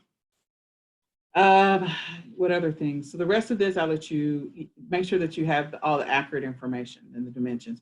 If the dimensions, I will give you this tip in selling on Amazon. If the dimensions were screwed up by the person who originally created the listing, if they screwed up the dimensions, then your shipping costs are going to be skewed. So be prepared for that. Something that has been selling for 6 months, somebody can go in and screw with the dimensions and mess up every other seller on the listing. And so the shipping goes from being $4.95 to something ridiculous like $95 because they put the wrong dimensions. So be mindful of that as well. Okay. And then handling returns. So again, this is covering both Amazon and eBay. But if the product is not returned within a 45-day limit, the biggest thing you need to know from Amazon, if you're requesting that the item be returned to you, if they don't return it within 45 days, I think Amazon has extended that now because we're in COVID-19. So I don't know what it is anymore, but it used to be 45. Renata, if she's still here, she can tell you. Request a rereimbursement. So it may be up to 90 days, or they may give them 60 days. I got to go look. It's 60 right now, but it's just temporary. Most of the COVID changes went back into, you know, the regular stuff on June 1, but I think that the refund piece is still extended. Okay. So just be mindful of that. Make a mental note that customers can have up to 60 days to request a return, so just be prepared for that. Okay. And then lesson learned from my brother. When you request a return, make sure you open the package. My brother used to sell online and he sold a Roomba and he didn't open it. The box came back and he requested the item back from the customer. And when he finally did open it, it contained multiple cans of corn. So just know that you need to open it to make sure you actually got back what you were supposed to get back before you issue, the refund if they haven't already gotten a refund. Just a heads up. All right, so negative feedback. The biggest thing I need you to know about negative feedback is I would definitely contact Amazon, period. If you have some negative feedback that is not, that if somebody writes, you can find this item at the Dollar Tree for $1, you can request that comment be removed, that feedback be removed, okay? If they say where you can get it and the price difference and it's in the comments and it's against you or your particular product, you can request from Amazon that be removed, okay? And reach out to Amazon anytime that you feel that there is some feedback that is not legitimate. Whenever you feel that the feedback is not legitimate. Just as a note, Amazon's policy on that is any feedback that is related to the product and not to the seller's shipping of the product or handling of the product or customer service or anything like that, it can be removed automatically without question. So if you sell something and someone leaves a bad review, like this item broke after 3 days or something like that, that's a product review and not a seller review. So they will remove that immediately. All right. And also, I've seen 2 instances lately where a seller got a negative review for something they didn't even sell. Like they were like, I have never listed this item. I have never sold this item. I have told Amazon multiple times, you have got the wrong seller. I didn't list this item. I didn't sell it. I didn't ship it. I've never had this item. So make sure that you continue to pursue situations like that. Okay. All right. Keepa. So we do have, before I get into Keepa, I'm going to go ahead and put a link in the chat. Give me up just a minute. Oh, gosh. And this is a tool that we recommend. We talked about a couple of things. There's a couple extensions. I forgot. I thought we put the Jungle Scout. Nora must have been taking it out. So we have some additional extensions at the bottom. But, write down Jungle Scout because it should be here. I'll stick Jungle Scout in the chat. Yeah. Okay, so if you go directly to Jungle Scout's site and you go to Keepa,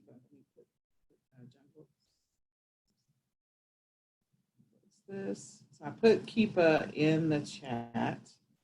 I don't think I have any space at Jungle Scout. Reduce all of these. I just added Jungle Scout to the chat. Okay.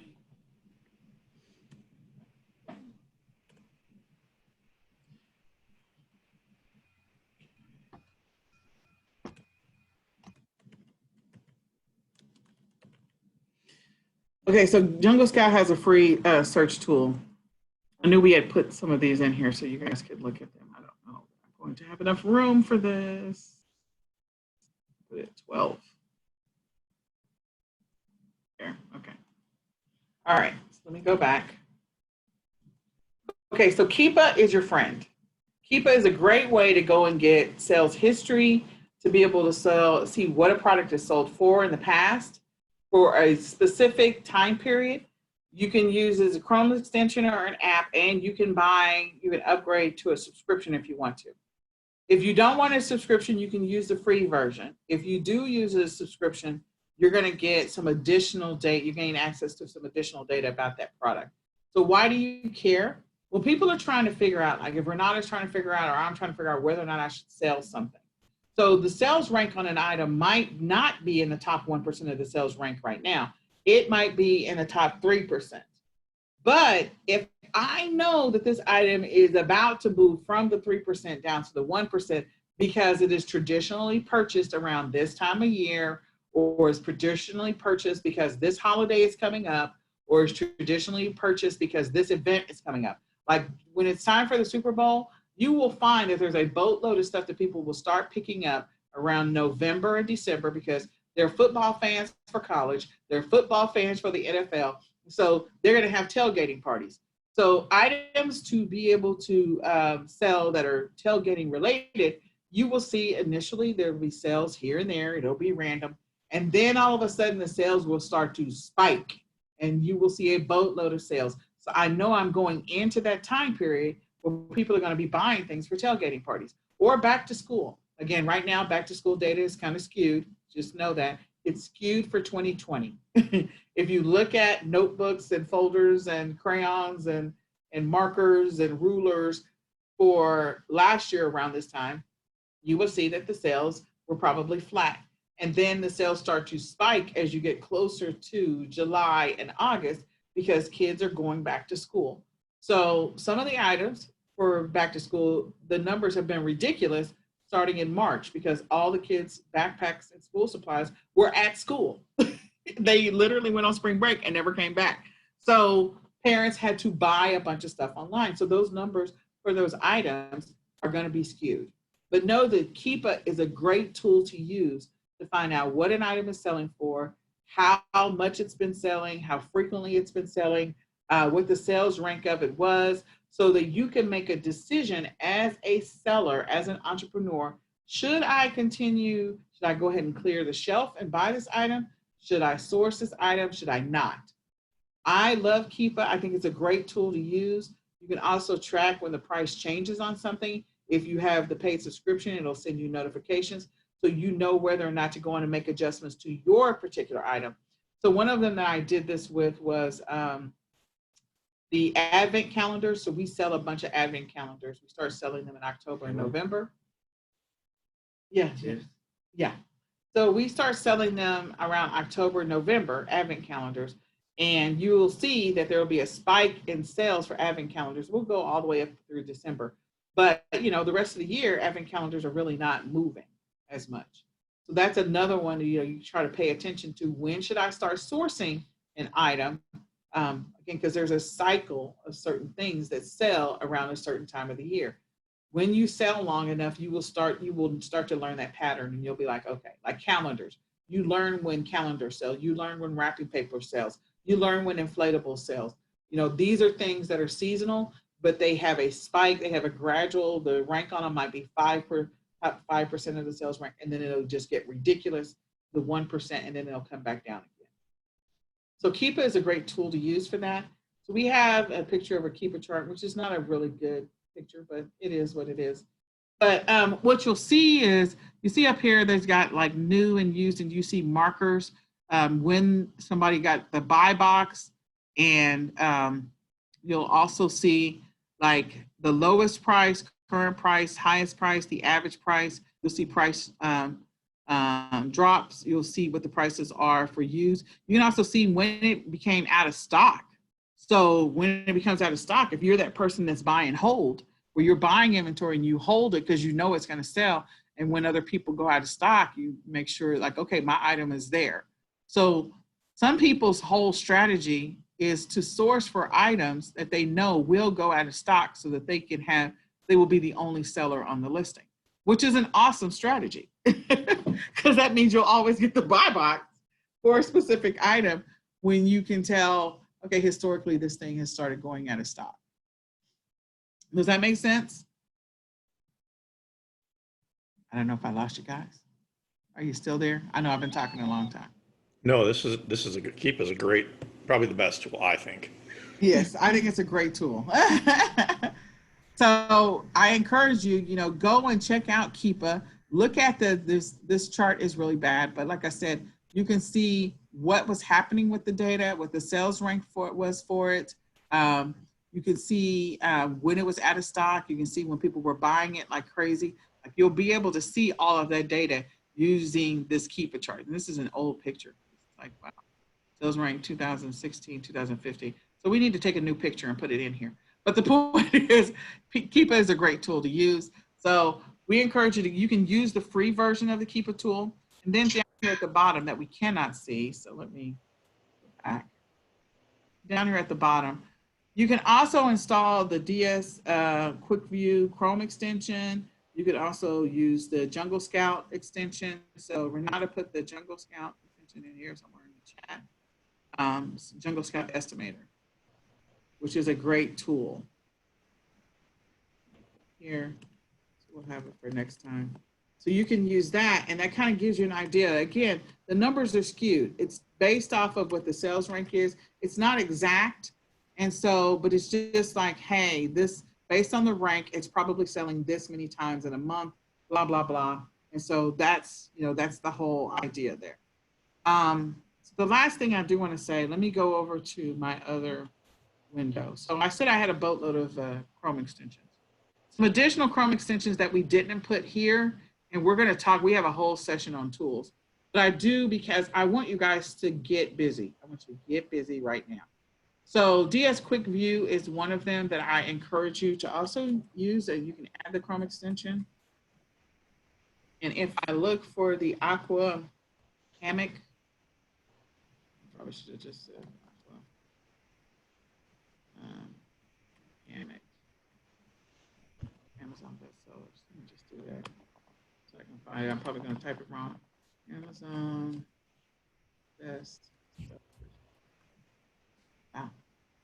I got a bunch of Chrome extensions. Okay. So if I go to Amazon bestsellers and I choose this, what you'll see, again, additional data. Ooh, come on. Somewhere in the middle here. It's going to show up on its own. Right. Come on. Keep on. All right. So you see, I got a couple of things going on. I have Keepa that I have up here. Here is Keepa.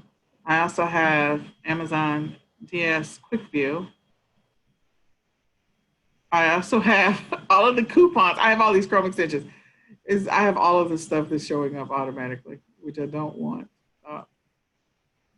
Back to this inflatable. Oh, they're gonna make me reinstall. Yes, I want the enable on. Okay, hold on. It's coming. There we go. Okay. I got a lot. Okay, so I have some keep. Oh, God. Me and this, it is just refreshing on its own, y'all. It's refreshing on its own. Let's see if it doesn't stop, because I have too many extensions. I got to turn some of them off. Come on, let's just get the data to show. Don't move. Don't move. The other one didn't pop up yet. Yeah, it didn't pop up. Anyway, so we can see some of the some of the data. I have a lot of extensions. When I'm doing product sourcing, all of these matter. Okay, so it's all helpful. But the point is, if you install the extensions when you're doing product research, this stuff will automatically pop up for you. And it'll make it easier for you to make a decision on whether or not you think you should buy it or not buy it. And you can see that the sales rank, you can see what's happening with the sales rank for this particular item. So the sales rank went down, so this means this item was moving. A bunch of people, let's see, come on. So a bunch of people are buying it, let's see, 28. This is today, or not today, but right now. So the sales rank on it is 1, but you can see the gradual progression. So let me see where after March, so this was after spring break. So just before spring break, whoops. Just before spring break started around here. There's a few people buying floaties, a couple people buying it, a couple people buying it, buying it and selling it. So it was just doing the up and down, up and down, up and down game. Then after spring break was over, or maybe when we were all quarantined, right about here. So whatever this date is, it's probably after the president made the announcement and said, everybody stay home. So then the sales rank went from what it was before down to 60,000. So then a couple of people started getting out, started coming out a little bit, sales rank went down to 65. And then gradually, it started going up and it started staying up.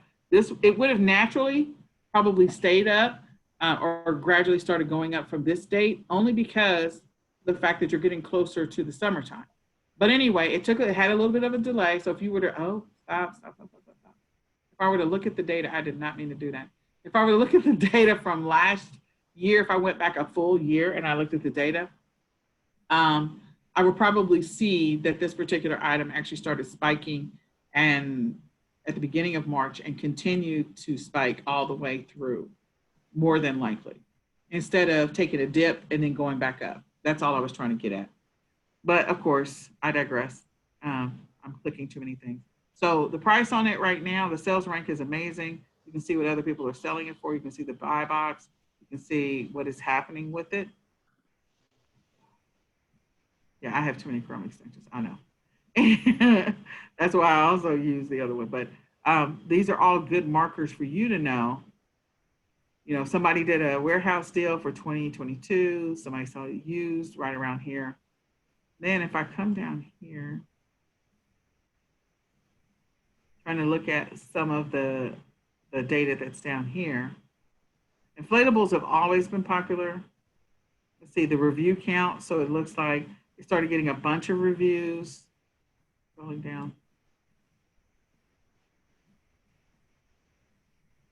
Yeah, so the rating went down, then the rating went back up. So yeah, this is some great data. And then DS Quick View, I was hoping that I could show you DS Quick View if you are interested in it. I just don't know that. So real quick in there, since Amazon is on that listing, though, is it still a good deal? I would still, Amazon will eventually sell out. Just remember, this is their platform. They're going to do whatever the sandhill they want. So would I still sell? Yeah, I would. I would still sell. They will have so much in stock. The challenge you have right now is that all of these stores have announced that they're closing.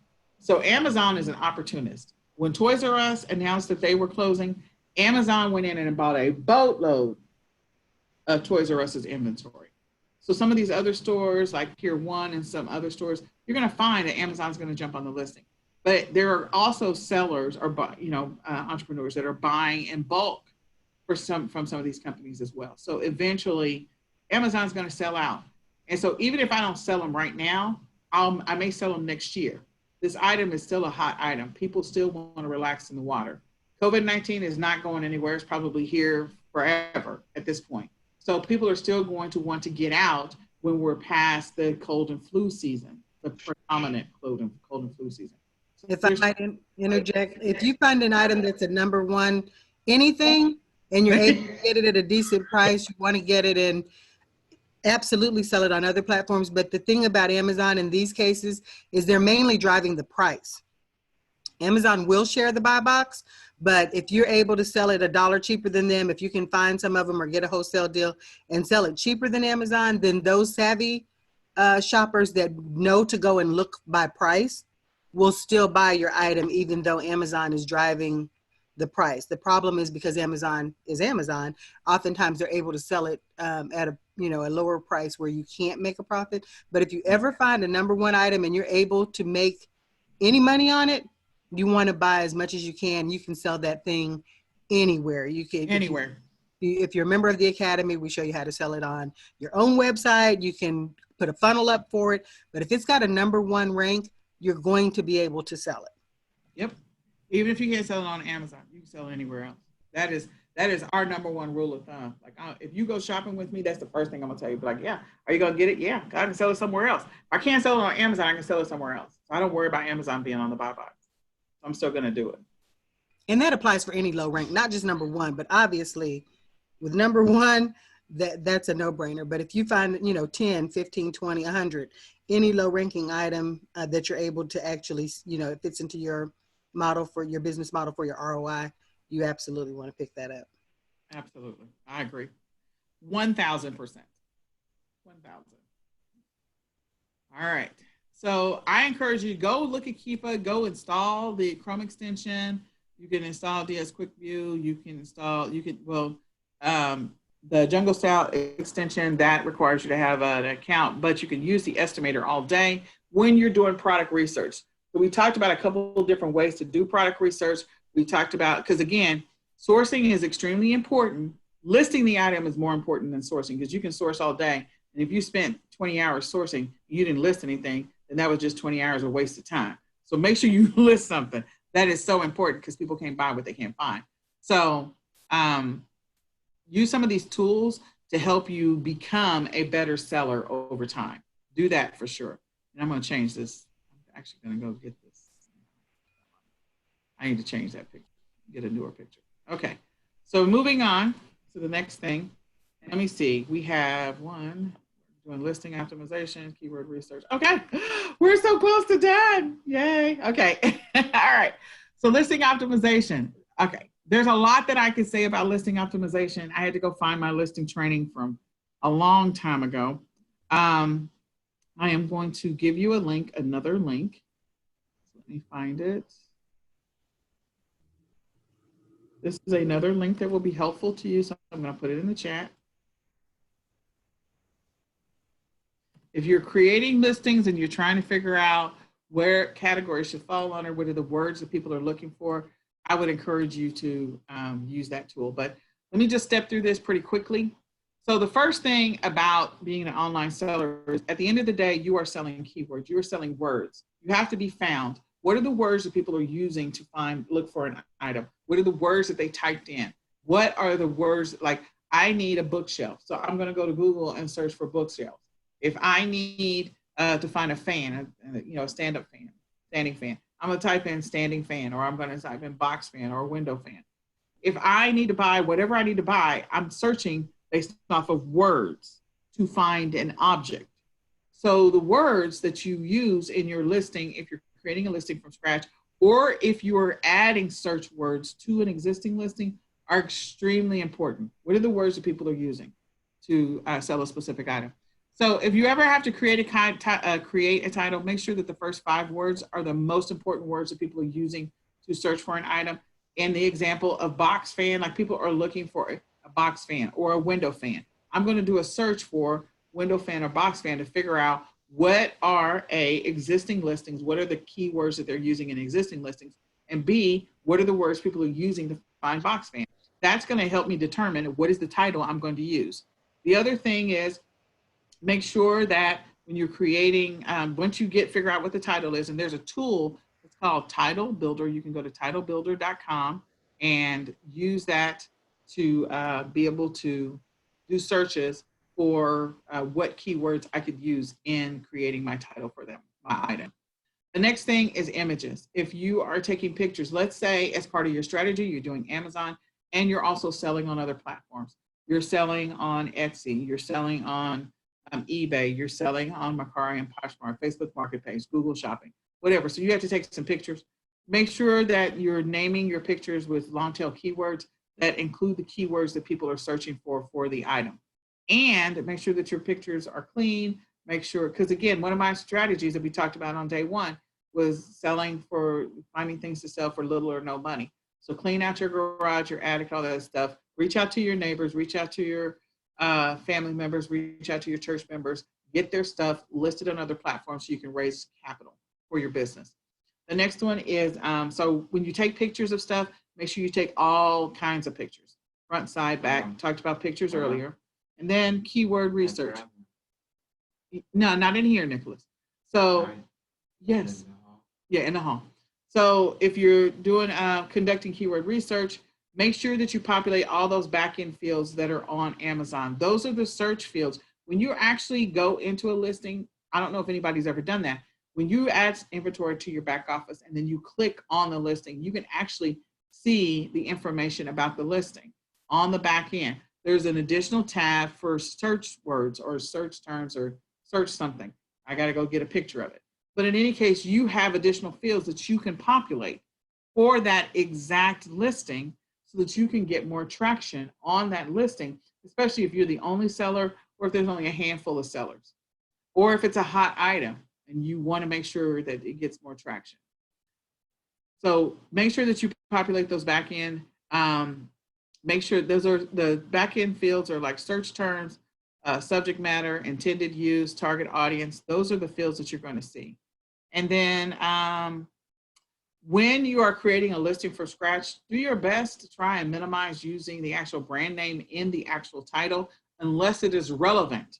So using the brand name in the title, I'm going to give you an example. So if I'm looking for a curling iron, I'm probably, unless it is a hot selling item, I am probably not going to put the name of the curling iron in the first 5 words of listing the item.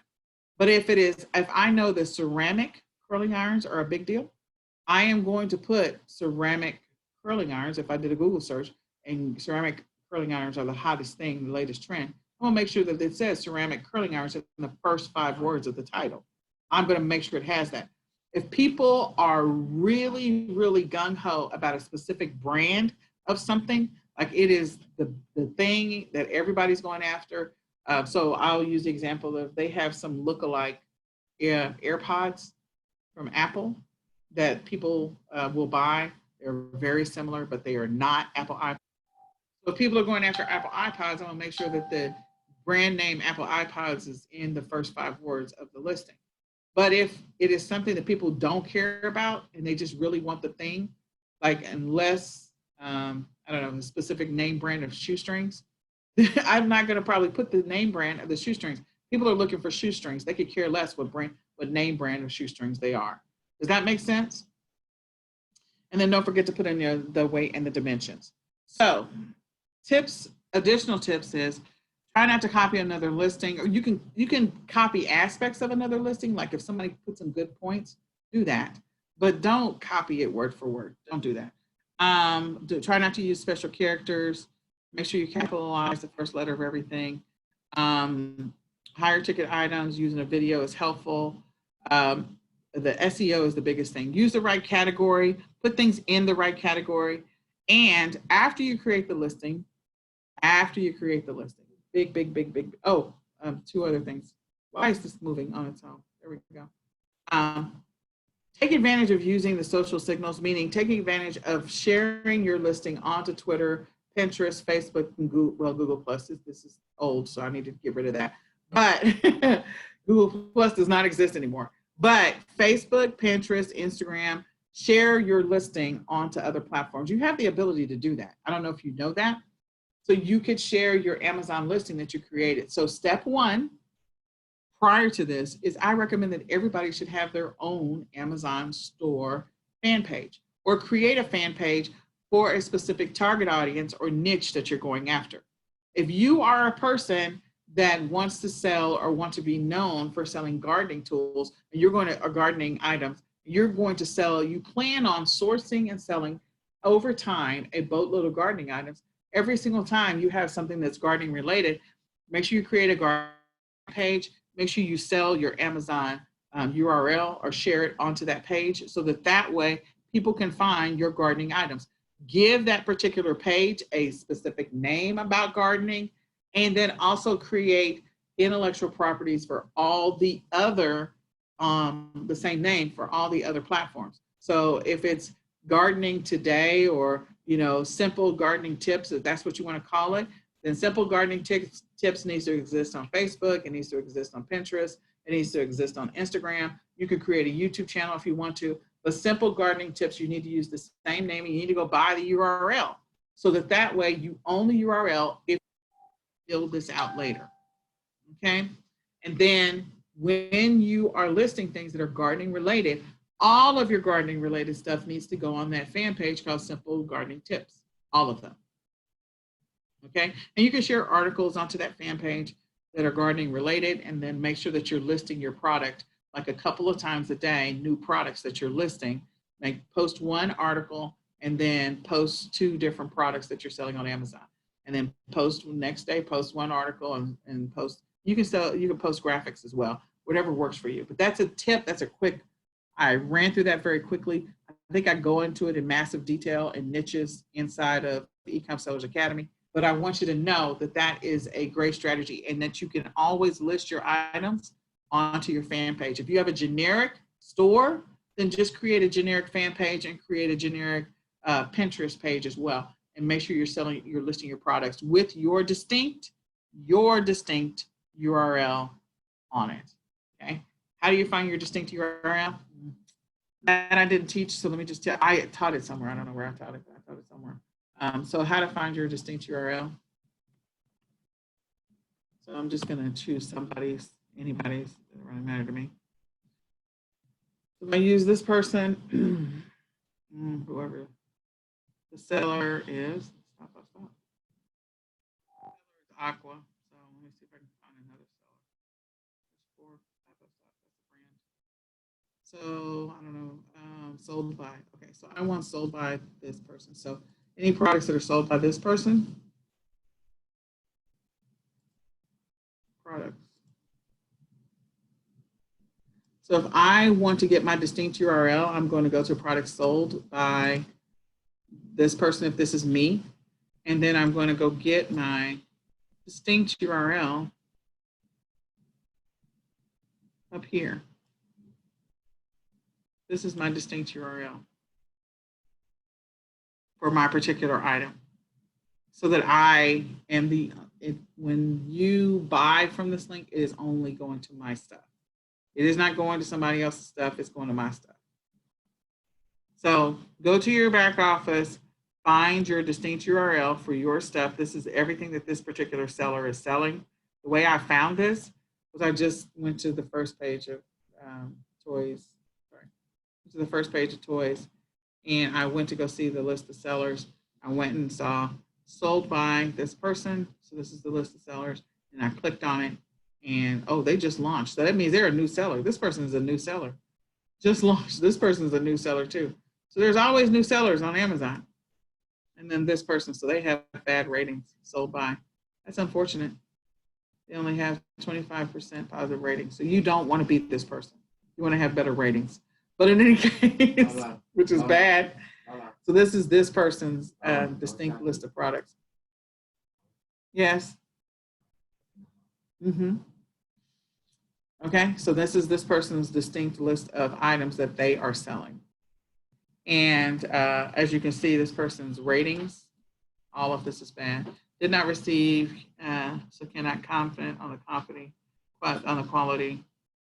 The box is 10 pound weighs, is very damaged. So, I mean, some of this they potentially can't control. If they didn't do a good job packaging it up, make sure you package your stuff up good so you can reduce your chances of having complaints.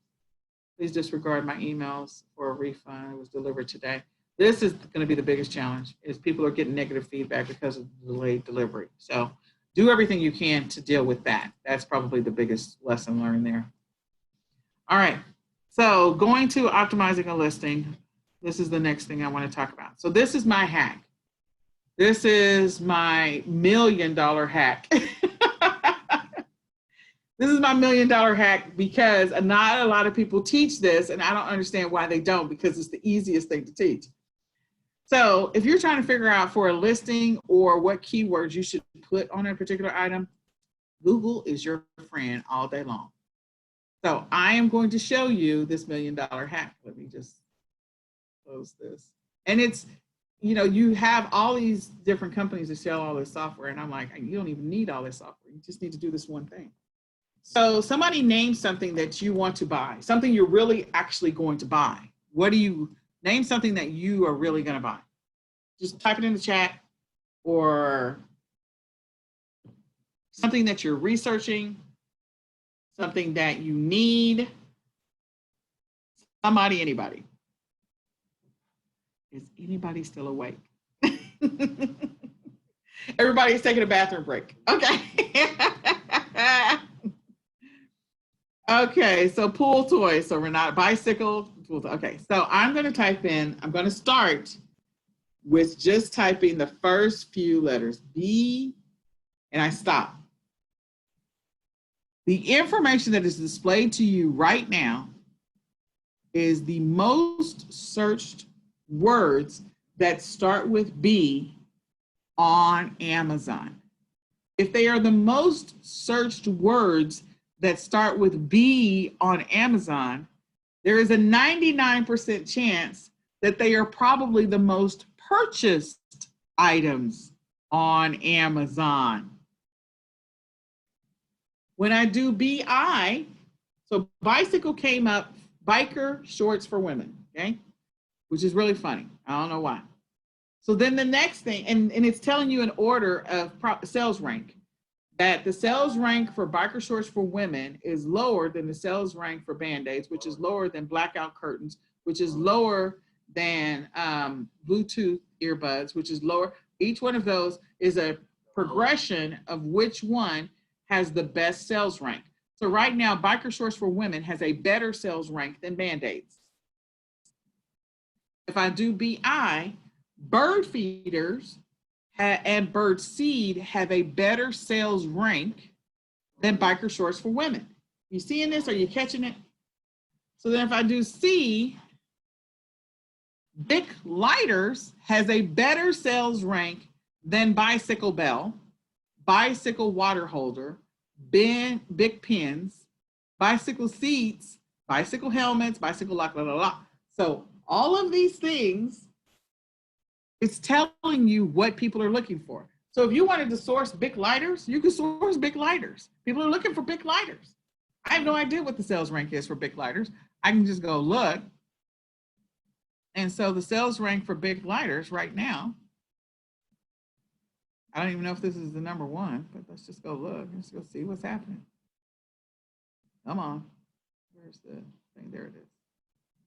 So the sales rank on it is 7,883. It's in health and household. So if somebody still has the sales rank chart open, you can go look. Lighters is number 27. The lower the rank, the faster it's selling, the faster it's moving. Okay. So people are buying Bic lighters. Okay. The first one that came up is more than likely the one that is selling the fastest. So this is up in the promotion or sponsorship area. So if I come down here, that's sponsored. So outside of sponsored, the next one, this one is the first sponsor. So this one is the first non-sponsored. So if I go to the non-sponsored and I go take a look, let's go see what the sales rank is. The sales rank on this one is 4,205. So a non-sponsored ad, this one is the number one seller for Bic lighters, and it's number 14 in lighters. So when I do BI and it's telling me what people are buying, it tells you what people are looking for. Okay, so if I do this, Bic lighters are more important right now on Amazon searches than, so now that I've pulled up Bic lighters, now it's taking me down the Bic lighter bell. But anyway, prior to going down the rabbit hole of Bic lighters, bicycle bell was the next one. So Bic lighters was number one, then bicycle bell was number two. Then bicycle water holder was number three. So do you see that? It's telling you what are the words that people are searching to find things. So if I type in bicycle, right now, more people are looking for bicycle bells, bicycle water bottle holders, bicycle helmet for men, bicycle locks, bicycle water bottle, bicycle seats for comfort. This is what people are searching for, bicycle lights. So how many of these things are big and how many of these things are small that you could source? Could you source bicycle bells? Absolutely. And they're small and they're easy to ship. They're small. Bicycle water bottle holder, not very big. Shouldn't be very big. Might be a little bit longer, but not very big. And it's lightweight. You can sell that all day. Bicycle helmet for men, that's going to be a little heavier. It's going to be a little bit bigger. But it's an item that people are searching for. It is a popular item. It is the most searched keywords. Bicycle seats for comfort. Again, that's probably going to be a little heavier because I think it has like the pole thing on it. Maybe, maybe not. Do your research. Go find out. Bicycle lock. How many of you can sell or source bicycle locks? Come on now. They are small. They are not terribly heavy. Okay?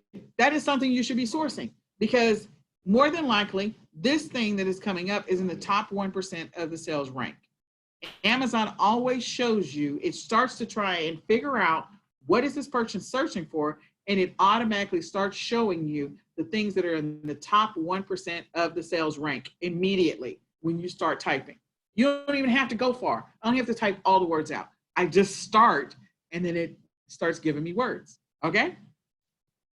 So I need you to know, like bicycle chain lubricant. How many of y'all could sell that? It's small, it's not big. Go source it, go sell it. People are buying it, people are looking for it. Go source it, go sell it. Okay? This is just like the easiest hack in the world. The easiest. It's $1 million hack. Plus, you can put in any single item you can possibly think of. Hello, all day long. All day long. Now, if you don't think this works, you can go over to Google. And if I go over to google.com, it works all day long. Like it doesn't really matter. So if I go over to Google and I start the B, so my son has been searching for stuff. So hold on. We can't, and I've been searching for Amazon bestsellers. So I got to delete some of the stuff. Hold on. I got to remove some of these because we've been searching for stuff. Yeah, see, we've been searching for stuff. So this one's probably not a good one. So let me search because when we get past it, bestsellers, Breonna Taylor's, like all this stuff, this is all stuff that we've been searching. So let me find something that is not. So let me see if yo-yos. Okay, so if I start yo, I wanted to see what I can get in bicycles. Let me go down, BIC. Okay, so right now, if I do BIC, bicycles are the first thing that people are looking for. I don't know what Big Con first is. Bicycle Walmart. I think we looked for bicycle Walmart because your search history matters. So you got to know what your search history is. So if you start off with a complete clean window, you clear out your search history, all that other stuff. Bicycles Inc., bicarbonate. So if I start down this path, I can see that the most searched thing is bicycles on Amazon, bicycles on Walmart, Bicycle Inc., Bikes Plus, Bicycle Shop, Bike Shops Near Me, Bike Cards. This is what people are searching for. So if I want to confirm whether or not people are actually searching for, where's my Amazon window? The people are searching for bicycle bells. So let's go see. Let's go down the bicycle B. So bicycle blue book, bicycle basket, people are buying bicycle basket, but sixth one down, people are searching on Google for bicycle bells. So I am now validating that by default, if it shows up in the first whatever words, if it didn't show up in any of the words, then it's probably not something I would source. But now that I know this, I know that people are looking for bicycle bells. I know that people are looking for bicycle bells on Amazon. If I go to Walmart, do you think the same thing works? Oh, let's just go see, because I'm a nerd. Okay, so if I type in B and I start the process, any search field, anywhere you can go, look at that. Bikes for men, biker shorts for women. So people have been looking for biker shorts for women on Amazon, and they've been looking for bicycle shorts for women on Walmart. Do you see that? It shows, it displays like the top 5 to 8 things people have been looking for. Okay, that's fine. So I want you to know that you can use this hat trick all day long to figure out what keywords should I be using in my listing. So when I do the BIC, you got bicycle for sports and outdoors. So that's a category on Walmart. You got bicycle for kids, bicycle for women, bicycle, Bic lighters. Bic lighter came up again, bicycle pump. So people are looking for a bicycle pump. And I think on Amazon, people were looking for a bicycle pump as well. So bicycle accessories. Well, of course, bicycle accessories. So the first thing that people are looking for in bicycle accessories, what do you think that's going to be? Let's go check it out. Dun, dun, dun, dun. And it may default to the stuff that's in my city because I have my store is the default here. But anyway, so bicycle accessories, it looks like there's a multi-pack out there. This is my jam right here. This is Nicole all day. This person was so freaking smart.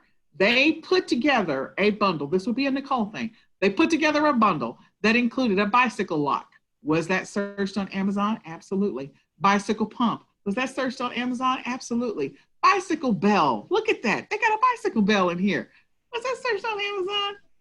I don't know. And a bicycle water bottle holder. Was that one of those things that people are searching? And a bicycle light. All day. Sell that bundle all day long. Because I literally went after all the keywords that were small things that people were already looking for on Amazon. You put them together in a bundle, bam, all day long. And you would be the only person on the listing all day long.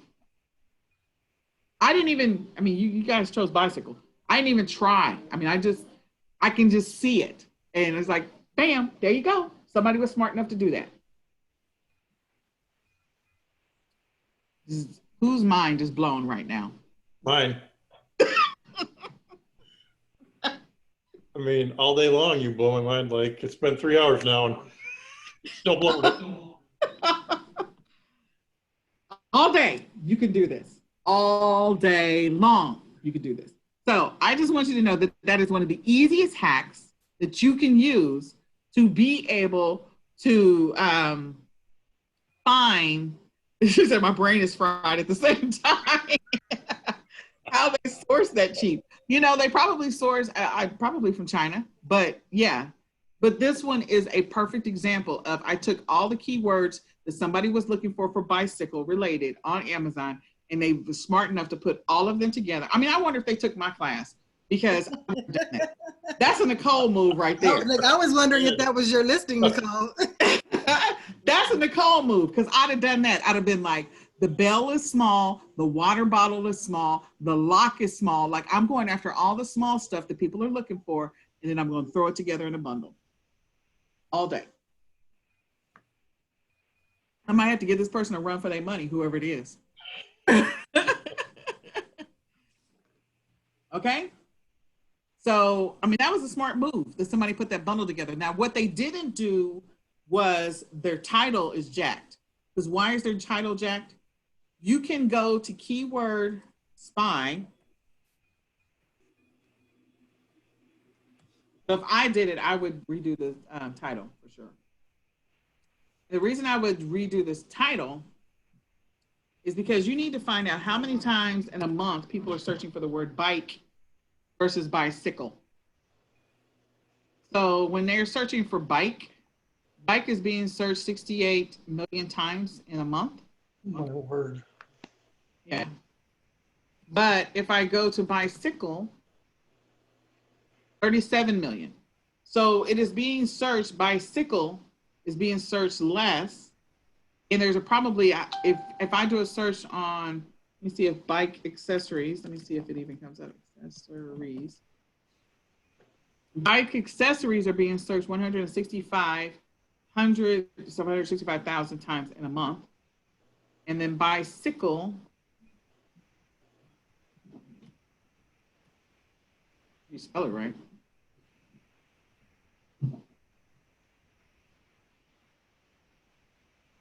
is 90,000. So I would have actually done, I would have made sure that I loaded this thing with keywords where I'm including bike accessories and bicycle accessories, and I would have done a bicycle at the front instead of bike. But again, that's, this is their call. So I'm probably going to use this as an example when we get ready to do bundles, because I would go and source for all of this, and then I would actually use bicycle, and I may actually include bike and bicycle. And then he has accessory or she has accessory. I would also include the word accessories. Again, trying to make sure I'm including all the keywords that people are using to find this particular item. And I will get more traction. I'm confident that I can get more traction than them by making those adjustments. So Keyword Spy is one of my tools that I go see how often are people searching for those things. And then you can also use merchant words to go see what people are searching for. But this is the hack. The hack is using Google, Amazon, eBay, Walmart to help you find the words that people are looking for. That's the hack.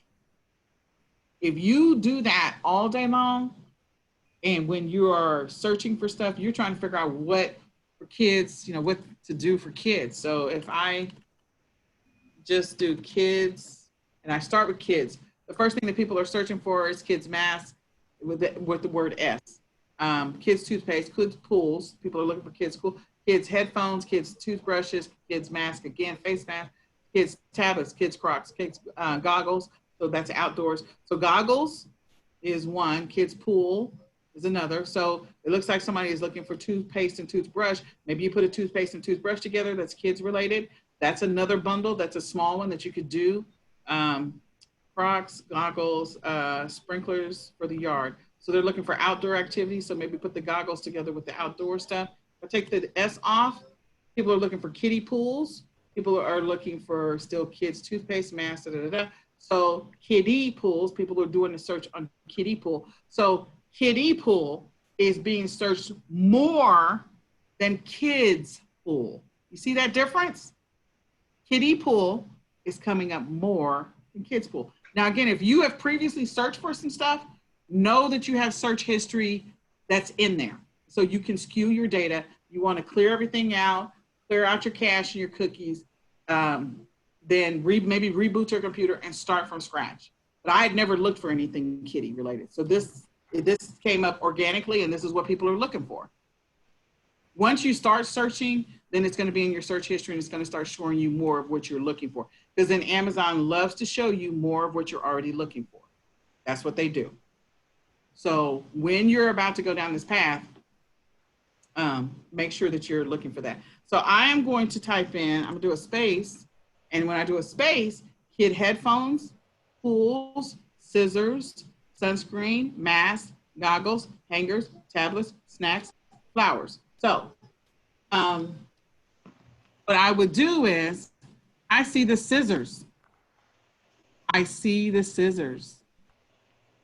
So I know that if I'm going to do something craft related, it's probably connected to the scissors, because people are looking for kid scissors right now.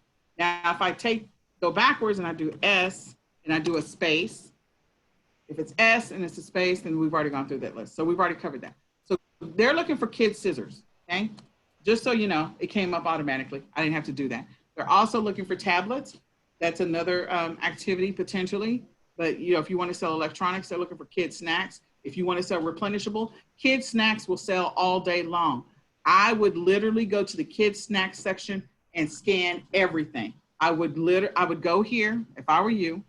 If you're trying to find replenishables, I'm coming to this page and I'm scanning all of these things to make sure, because these came up in kids snacks. I'm scanning every single one of these, and I'm gonna keep scanning until I've scanned at least 200 of these to find out what I can sell. I'm gonna make a note of all of those, and I'm going to the grocery store, or I'm going on Kroger, or I'm going on Walmart.com, and I'm sourcing for all these items if I can get them for a good price.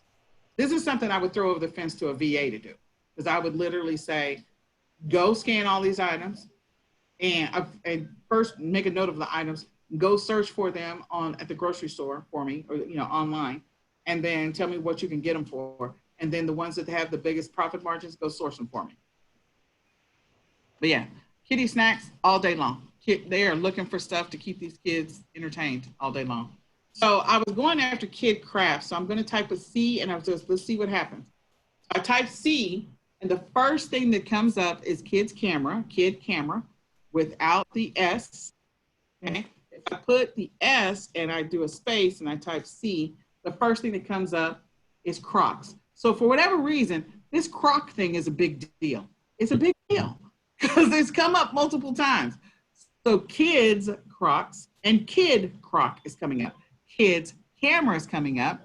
Kids coloring books. Are you looking, Ross? Do you see that? Mm-hmm.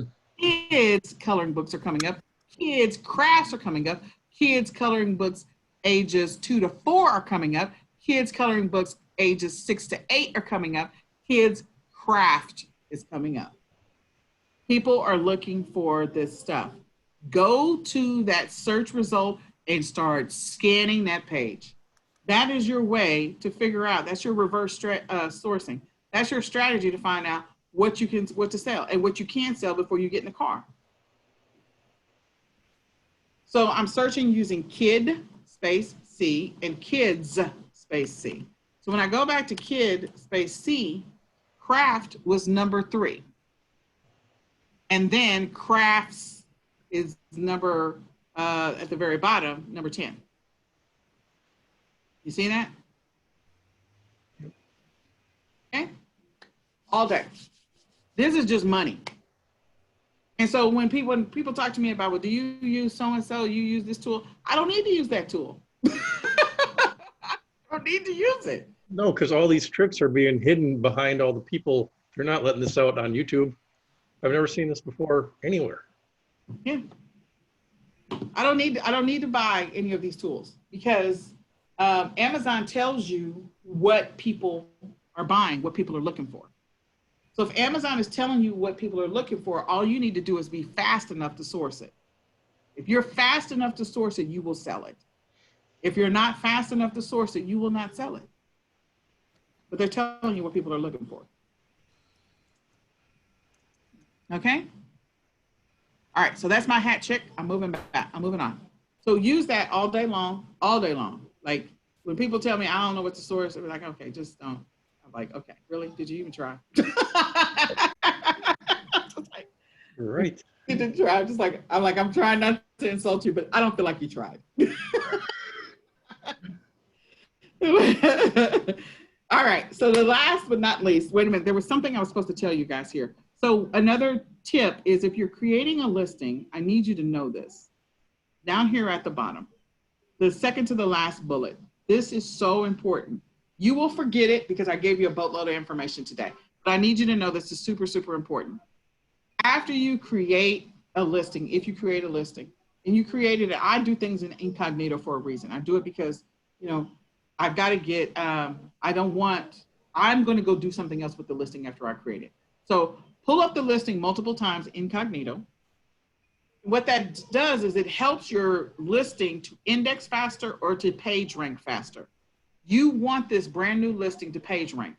And then you need to send the link off to family and friends to say, hey, I got a list of links. So if you're a person that creates listings, you know, a couple times a day, just have your pool of people that have a list of links and say, okay, I just need you to go pull them up. The more it pulls up, the more unique page visits your listing has, the faster it's going to rank and the faster it's going to index, which means you're going to give it link juice. You're giving it link juice. You're giving it you're giving it priority. Is that your own term? Link juice? That's a great word. Yes, you're giving it link. I use it all the time. Yes, you're giving it link juice. That's what you needed. You needed to have link juice. That's the reason why my bundles always sell, because I make sure my bundles get link juice. So make sure that you do that. You pull it up right after you list it multiple times. And if you do it in incognito, now know that they follow you based on your IP address and sometimes the serial of your computer. So that's the reason why you want to reach out to family and friends and say, hey, I got a list of things that I need you to pull up. I need you to have the kids pull it up or whatever. And just reach out to, have a pool of 10 people, 20 people, whatever, and have them pull your stuff up, anything new that you created. Because you needed to have unique page views. That's going to give Google an alert that says, hey, people are looking for this thing. I need to show it more. It's also going to tell Amazon, people are looking for this thing. I need to show it more. So if you're paying for Amazon PPC or you're paying for Google ad space, this is a way to kind of get around a little bit of that, not all of it, and get more organic traffic on your listings. All right. And then, might be last but not least, let's just go to Pingler. So Pingler is another tool that we recommend that you all use. Pingler and Ping Farm after you create a listing, or if you piggyback off of an existing listing, get your distinct URL, your URL. The thing that people do is they go out and they grab the URL for the listing that they just piggybacked on, and they put it in Pingler, and they're sending traffic to another seller's listing. You're sitting, if you're piggybacking off a listing, let's say there's 10 of you on the listing.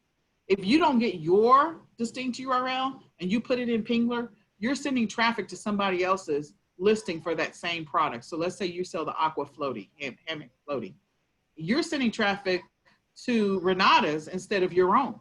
Don't do that. Get your distinct URL and throw it into Pingler. Get your distinct URL and throw it into Ping Farm. What that does is that creates all additional backlinks, pings to that listing. So you're giving it more link juice. You're giving it more priority. You're helping it index faster. So jumping on a listing that's been around for a while, go get your distinct URL so that when people are organically looking for it in Google, just in Google, and it comes up, that you want your distinct listing to come up. You're giving it more link juice. So just for the record, I've actually been known to send traffic to someone else's URL if they've got it listed like way too low so that I can get them out of the way. I've got an item that's willing to sell, but before I send any traffic to mine, I want to get that person that's got 3 items, and the DS view will tell you how many they have. If they've got 3 of an item and I've got 30 and I want to sell it for $10 more than they're selling it for, I'm going to let them sell their 3. So I'm going to send traffic over to them, get them out of the way, and then mine is going to get the traction next. see? That's a good, yep. Selling strategy, you know, and you can use how many. Is it how many? Is it how many? It is how many, right, Renata? How many? I think Yes. I think the tool is, there's a Chrome extension called How Many, and it'll tell you how many somebody has of something. So That the one that you pulled up will tell you as well. That DS view will tell you. DS view would, yeah, how many sellers are on there. So I just want you guys to know that there's, you know, once you get the listing up, even if it's something you're piggybacking off of, after you've updated the search terms in the back for your specific listing, and you kind of got your distinct URL, you're pulling it up, you're having other people pull it up. Then the next thing is to run it through Pingler and Ping Farm, get some more link juice to it. And then you'll be like, oh my God, I sold all my stuff overnight. I woke up and I had 20 sales. Now I got to ship them. Okay, well, you're welcome. You're welcome. All right. So that being said, I know we were here forever. Please tell me if any of this was helpful. Please tell me if any of this, like you're going to go implement any of this. I need you guys to take traction. So you better watch out over at that Crocs store at the Outlet Mall. Yeah, evidently you're probably getting ready to go to the Crocs store because people are looking for what? Crocs. Kids Crocs. Yeah, and we were just looking for kids, whatever. So anyway, so all of that being said, the first thing I need you guys to do is I need you to review and update your existing listings based on what you learned today. Okay, I taught you a lot. There was a lot here. You're probably going to have to go take a brain break, eat some food, lay out in the sun. I don't know. The next thing is I want you to double the number of items that you listed from last week. If you only listed 5 items last week, list 10 items this week. If you listed 20, go list 40. If you listed 100, go list 200. I need you to list. People can't find what they can't buy. So you got to go source. Make sure that you're reviewing your why and your target numbers on a daily basis, because we talked about your target numbers. You have to have a goal of what is the minimum number of items I'm going to try to list every single day, and then get consistent about it, build that muscle, and then work to double those numbers. You need to cross-reference that against what you said you had available for investment. What is your investment? Okay. If you have any questions, make sure you attend the 2 Q&As. They're Tuesday, and they're also on Saturday. Today, like 10 minutes, right? Yeah, 9 minutes from now. Rewatch this video. Yeah, you're going to have to take a brain break. So watch this video instead of watching the news. And then check for emails and templates. We have a lot more to send you guys. So I hope this has been a blessing. Please, please, please tell me what you think of this class. Would you recommend this class to other people? If you do, please go comment on my Facebook page and tell people, look, she is telling you how to be successful on Amazon. She is giving you 1000% gold over here. Well, and it's live. That's the best part about this is it's live. It's Like I don't live. have to go watch a bunch of videos that, those other people just put out and that's all you get. Yeah. So, I mean, we teach the real deal. I've been teaching for over 5-6 years now. And Norman reminded me last night, I have over 300 training videos in my library. So, yeah, I have a lot. I've been doing it for a while. So I just want you guys I want this to be a blessing to you and your business. Please go share some feedback with us about how you feel about this class. Encourage other people to sign up. Tell people, look, this class is $7.12 a session. That is 9 levels of ridiculous for the fact that I just gave you information that will make you thousands, if not millions of dollars. Yeah, that's $7. That's like less than one product if you can find the right product. No, no, yeah. So I'm just like, That one? yeah, the necklace. Bye. That one? No, bye. So anyway, I hope this was a blessing. Please, by all means, share it with others. Encourage people to sign up. There's somebody out there that's looking for a solution, and I am here for you. So with that being said, I'm going to let you guys go. I appreciate each and every one of you. You all have a blessed one. You too. Thank you very much. Jump on the Q&A if you've got questions. Yes, yes, please do. All right, I got it now this time. Okay, bye for now. Let me close all these windows.